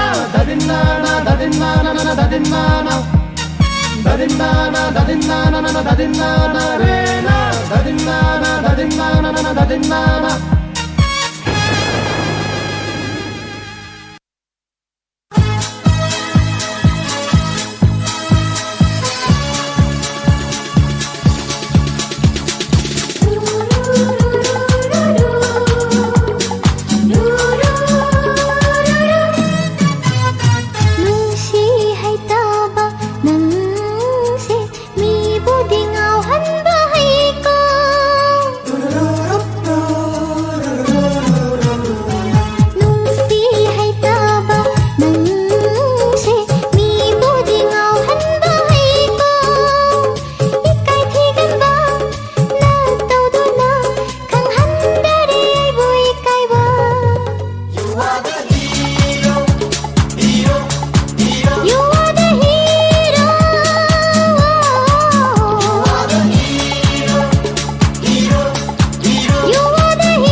ꯅꯪꯅꯗꯤ ꯈꯪꯅꯁꯨ ꯈꯪꯁꯤꯟꯅꯗꯦ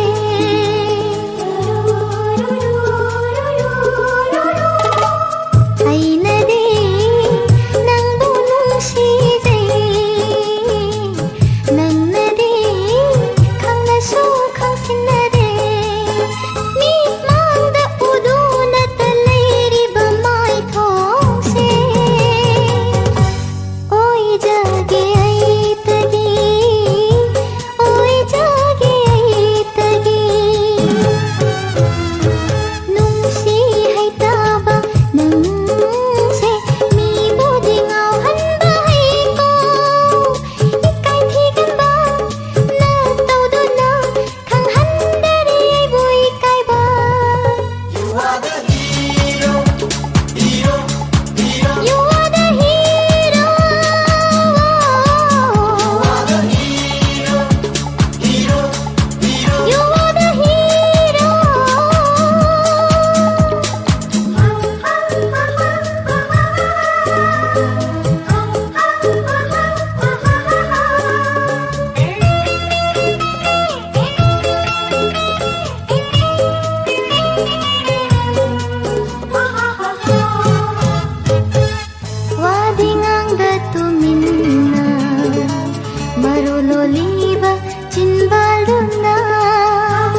ꯈꯨꯝꯗ꯭ꯔꯕꯁꯨ ꯑꯩꯅ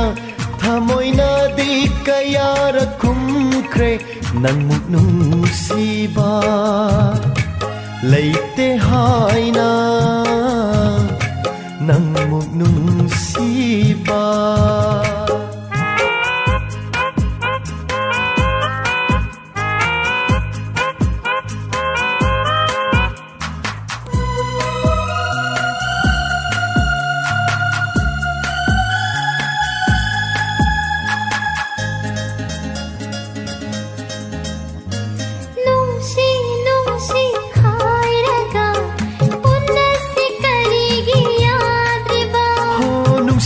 se toina unaraga mihun se chonglagi thamoida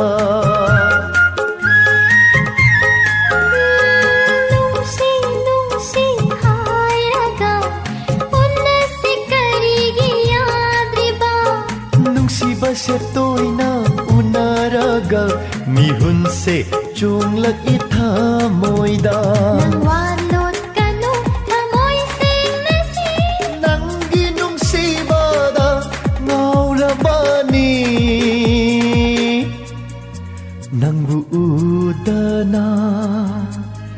ꯂꯩꯕ ꯉꯝꯗ꯭ꯔꯤꯕꯅꯤ ꯅꯪꯕꯨ ꯎꯗꯅ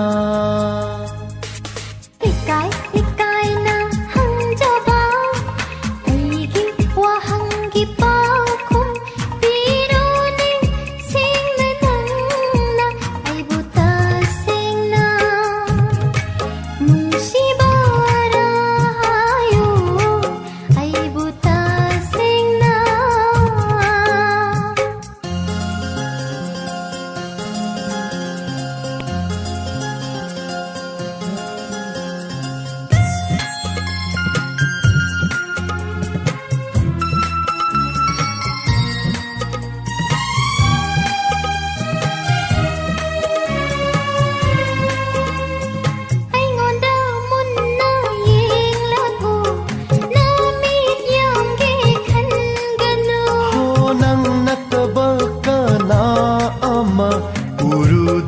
ꯑꯩꯒꯤ ꯃꯤꯠꯇꯗꯤ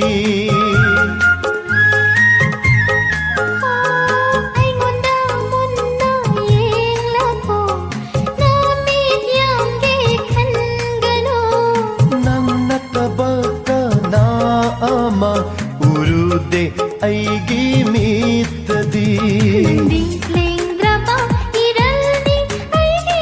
ꯅꯪꯒꯤ ꯁꯦꯡꯂꯕ ꯅꯨꯡꯁꯤꯕꯕꯨ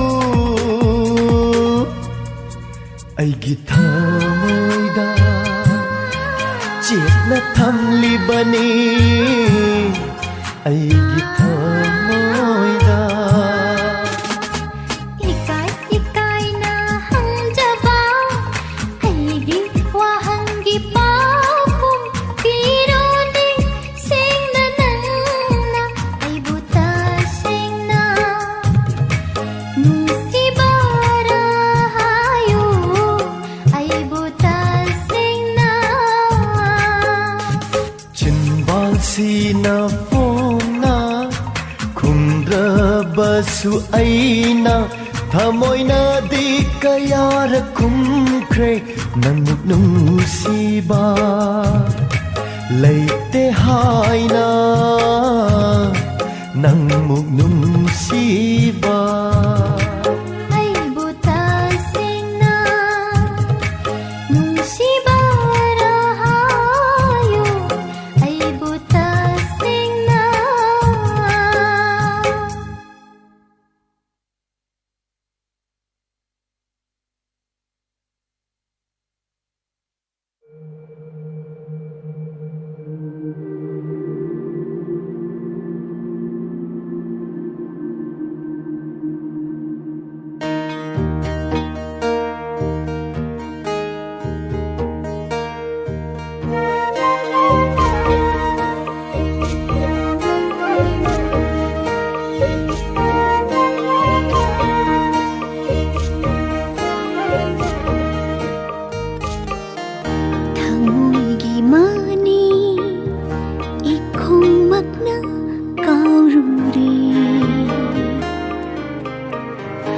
ꯄꯨꯟꯁꯤꯒꯤ ꯐꯖꯕ ꯃꯁꯛꯁꯨ ꯈꯪꯂꯨꯗꯦ ꯆꯣꯛꯊꯔꯕ ꯈꯨꯏꯊꯔꯕ ꯑꯩꯒꯤ ꯄꯨꯟꯁꯤꯁꯦ ꯏꯁꯤꯡꯕꯨ ꯆꯥꯏꯗꯨꯅ ꯉꯥꯛꯄꯤ ꯁꯦꯟꯕꯤꯔꯤꯕ ꯅꯪꯗꯤ ꯑꯩꯒꯤ ꯅꯤꯡꯊꯧꯅꯤ ꯅꯪꯗꯤ ꯑꯩꯒꯤ ꯅꯤꯡꯊꯧꯅꯤ ꯃꯇꯤꯛ ꯆꯥꯗ꯭ꯔꯕ ꯑꯩꯒꯤ ꯄꯨꯟꯁꯤꯅ ꯅꯨꯡꯁꯤꯒꯅꯨ ꯌꯥꯗꯦ ꯅꯪꯒꯤ ꯁꯛꯇꯝꯁꯦ ꯀꯥꯎꯊꯣꯛꯅꯕ ꯍꯣꯠꯅꯕꯗ ꯉꯝꯗ꯭ꯔꯦꯅꯦ ꯑꯩꯗꯤ ꯄꯥꯡꯒꯜ ꯀꯜꯂꯤ ꯆꯥꯎꯊꯣꯛꯂꯨꯕ ꯑꯩꯁꯦ ꯅꯪꯒꯤ ꯅꯨꯡꯁꯤ ꯊꯨꯡꯖꯤꯟꯕ ꯆꯥꯛꯅꯤꯕꯅꯤ ꯆꯥꯛꯅꯤꯕ ꯅꯪꯒꯤ ꯅꯨꯡꯁꯤ ꯊꯨꯡꯖꯤꯟꯕ ꯆꯥꯛꯅꯤꯕꯅꯤ ꯆꯥꯛꯅꯤꯕ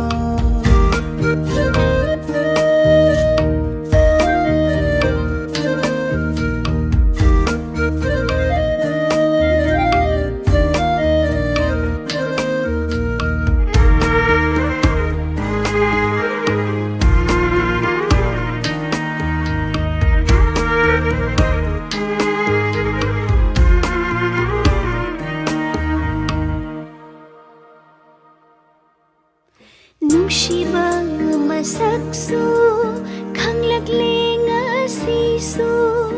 ꯑꯄꯥꯝꯕꯒ ꯅꯨꯡꯁꯤꯕꯒ ꯈꯦꯠꯅꯕꯁꯦ ꯈꯪꯖꯔꯦ ꯅꯨꯡꯁꯤꯕꯒꯤ ꯃꯐꯝꯗ ꯃꯥꯏꯊꯤꯕꯅꯤ ꯄꯨꯝꯅꯃꯛ ꯅꯨꯡꯁꯤꯕꯗꯨ ꯐꯪꯂꯒ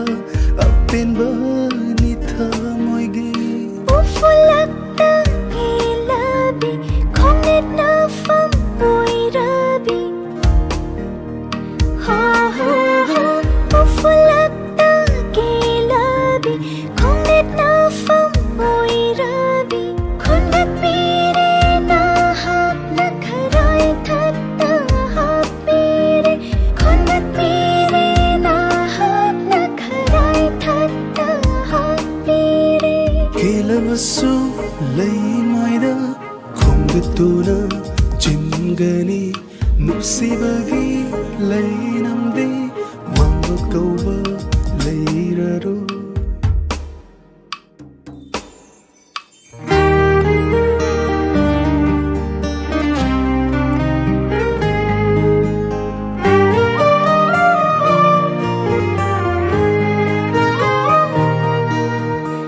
ꯈꯪꯍꯧꯗꯅ ꯃꯥꯡꯂꯨꯔꯕ ꯑꯩꯒꯤ ꯂꯝꯕꯤꯅꯤ ꯂꯦꯞꯆꯕ ꯉꯝꯗꯦꯅꯦ ꯅꯍꯥꯛꯀꯤ ꯃꯥꯡꯗ ꯃꯛꯁꯤꯜꯂꯤꯕ ꯃꯥꯏꯊꯣꯡꯗꯣ ꯃꯀꯥꯂꯝꯅꯅꯦ ꯌꯦꯡꯖꯒꯦ ꯉꯁꯤꯗꯤ ꯑꯃꯨꯛꯇꯪ ꯄꯦꯟꯅ ꯑꯁꯦꯡꯕ ꯅꯨꯡꯁꯤꯕ ꯐꯪꯂꯕ ꯄꯨꯟꯁꯤꯅ ꯑꯩꯒꯤꯅꯤ ꯍꯥꯏꯕꯗ ꯀꯔꯤꯁꯨ ꯈꯥꯛꯂꯔꯣꯏ ꯈꯧꯔꯥꯡꯕ ꯀꯣꯛꯂꯦꯅꯦ ꯑꯩꯒꯤ ꯊꯃꯣꯏ ꯅꯨꯡꯁꯤꯒꯤ ꯏꯄꯥꯛꯇ ꯂꯨꯞꯂꯕꯗ ꯅꯪꯒꯤ ꯊꯃꯣꯏꯒꯤ ꯃꯥꯅꯤ ꯏꯈꯣꯡꯃꯛꯅ ꯀꯥꯎꯔꯨꯔꯦ ꯄꯨꯟꯁꯤꯒꯤ ꯐꯖꯕ ꯃꯁꯛꯁꯨ ꯈꯪꯂꯨꯗꯦ ꯆꯣꯛꯊꯔꯕ ꯈꯨꯏꯊꯔꯕ ꯑꯩꯒꯤ ꯄꯨꯟꯁꯤꯁꯦ ꯏꯁꯤꯡꯕꯨ ꯆꯥꯏꯗꯨꯅ ꯉꯥꯛꯄꯤ ꯁꯦꯟꯕꯤꯔꯤꯕ ꯅꯪꯗꯤ ꯑꯩꯒꯤ ꯅꯤꯡꯊꯧꯅꯤ ꯅꯪꯗꯤ ꯑꯩꯒꯤ ꯅꯤꯡꯊꯧꯅꯤ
ꯊꯥꯖꯗ꯭ꯔꯒ ꯍꯪꯉꯣ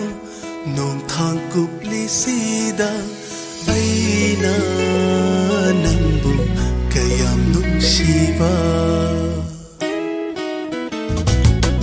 ꯊꯥꯖꯗ꯭ꯔꯒ ꯍꯪꯉꯣ ꯅꯣꯡꯊꯥꯡ ꯀꯨꯞꯂꯤꯁꯤꯗ ꯑꯩꯅ ꯅꯪꯕꯨ ꯀꯌꯥꯝ ꯅꯨꯡꯁꯤꯕ ꯆꯨꯔꯛꯂꯤꯕ ꯅꯣꯡꯒꯤ ꯅꯣꯡꯂꯤ ꯀꯌꯥꯁꯤ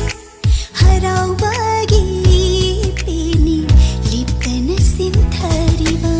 ꯑꯈꯥꯛ ꯑꯔꯥꯎꯁꯤꯅ ꯇꯠꯇꯅ ꯍꯥꯏꯔꯤꯌꯦ ꯅꯪꯕꯨ ꯆꯦꯠꯅ ꯀꯣꯟꯁꯤꯟꯗꯨꯅ ꯊꯝꯃꯨ ꯀꯅꯥꯁꯨ ꯀꯤꯗꯔꯦ ꯇꯥꯏꯕꯪꯄꯥꯜꯁꯤꯗ ꯅꯨꯡꯁꯤꯒꯤ ꯅꯊꯥꯅꯨꯡꯗ ꯂꯣꯠꯇꯨꯅ ꯂꯩꯔꯕꯅ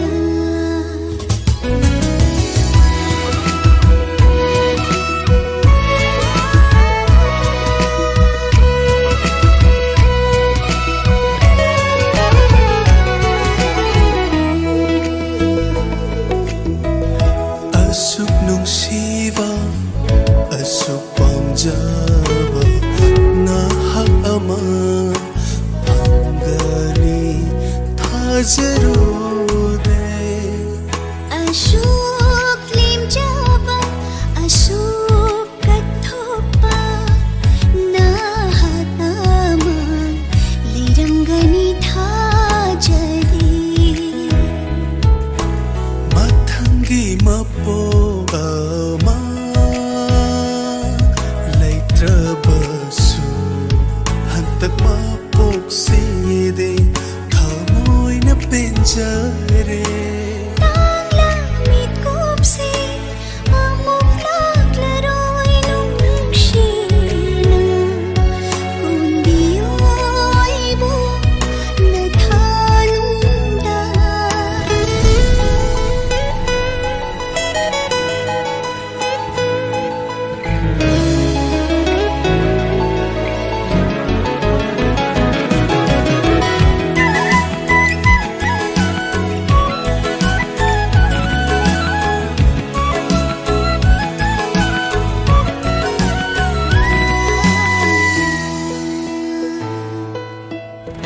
ꯅꯪꯒꯤ ꯆꯣꯠꯂꯛ ꯁꯝꯂꯥꯡꯒꯤ ꯏꯔꯤꯛꯅ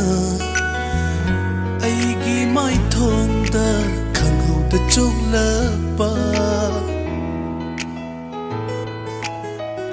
ꯅꯪꯒꯤ ꯆꯣꯠꯂꯛ ꯁꯝꯂꯥꯡꯒꯤ ꯏꯔꯤꯛꯅ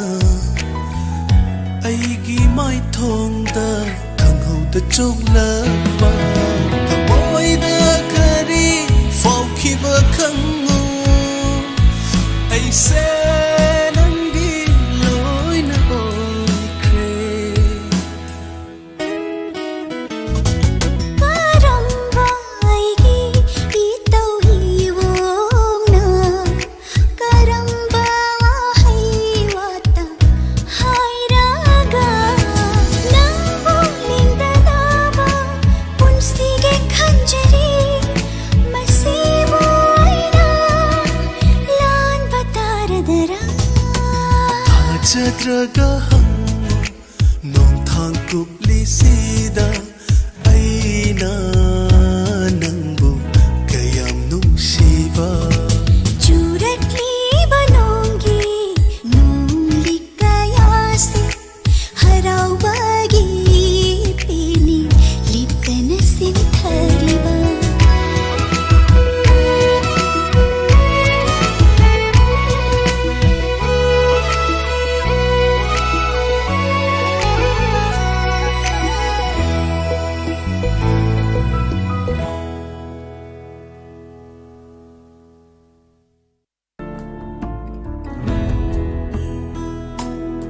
ꯍꯥꯏꯈꯤꯕꯗ ꯅꯪꯅ ꯅꯣꯡꯃ ꯑꯩ ꯎꯗ꯭ꯔꯗꯤ ꯂꯩꯕ ꯉꯝꯗꯦ ꯍꯥꯏꯈꯤꯕꯗ ꯅꯪꯅ ꯅꯣꯡꯃ ꯑꯩ ꯎꯗ꯭ꯔꯗꯤ ꯂꯩ ꯉꯝꯗꯦ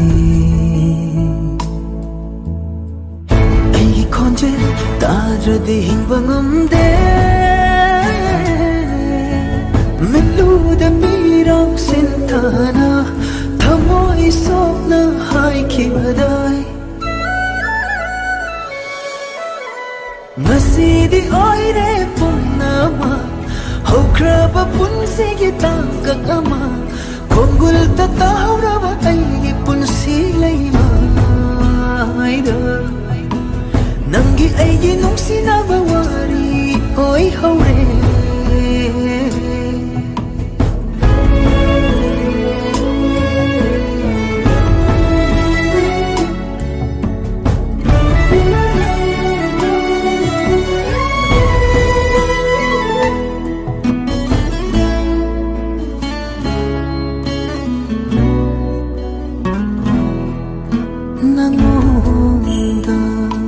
ꯂꯨꯞꯆꯔꯤꯕ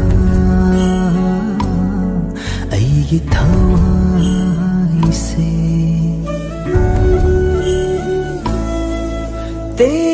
ꯇꯦꯡꯊꯥꯗꯨꯅ ꯀꯞꯂꯛꯂꯦ ꯈꯥꯡꯐꯝ ꯈꯪꯗꯅ ꯊꯋꯥꯏꯅ ꯍꯛꯆꯥꯡꯕꯨ ꯊꯥꯗꯣꯛꯄꯤꯔꯝꯂꯕꯗ ꯀꯔꯝꯕ ꯄꯨꯟꯁꯤꯅ ꯈꯥꯡꯖꯕ ꯉꯝꯒꯅꯤ ꯅꯨꯡꯁꯤꯕ ꯋꯥꯍꯩꯅ ꯆꯤꯔꯣꯜ ꯇꯧꯗꯨꯅ ꯅꯥꯄꯗ ꯅꯛꯁꯤꯟꯅ ꯍꯥꯏꯔꯝꯕ ꯐꯥꯎꯈꯤꯕ 이혼도 곱다리 నంది 랍ꯈ꯭ꯔꯦ ꯀꯥꯎꯕꯗꯤ ꯉꯝꯗꯔꯦ ꯅꯪꯒꯤ ꯑꯩꯒꯤ ꯅꯨꯡꯁꯤꯅꯕ ꯋꯥꯔꯤ ꯑꯣꯏꯍꯧꯔꯦ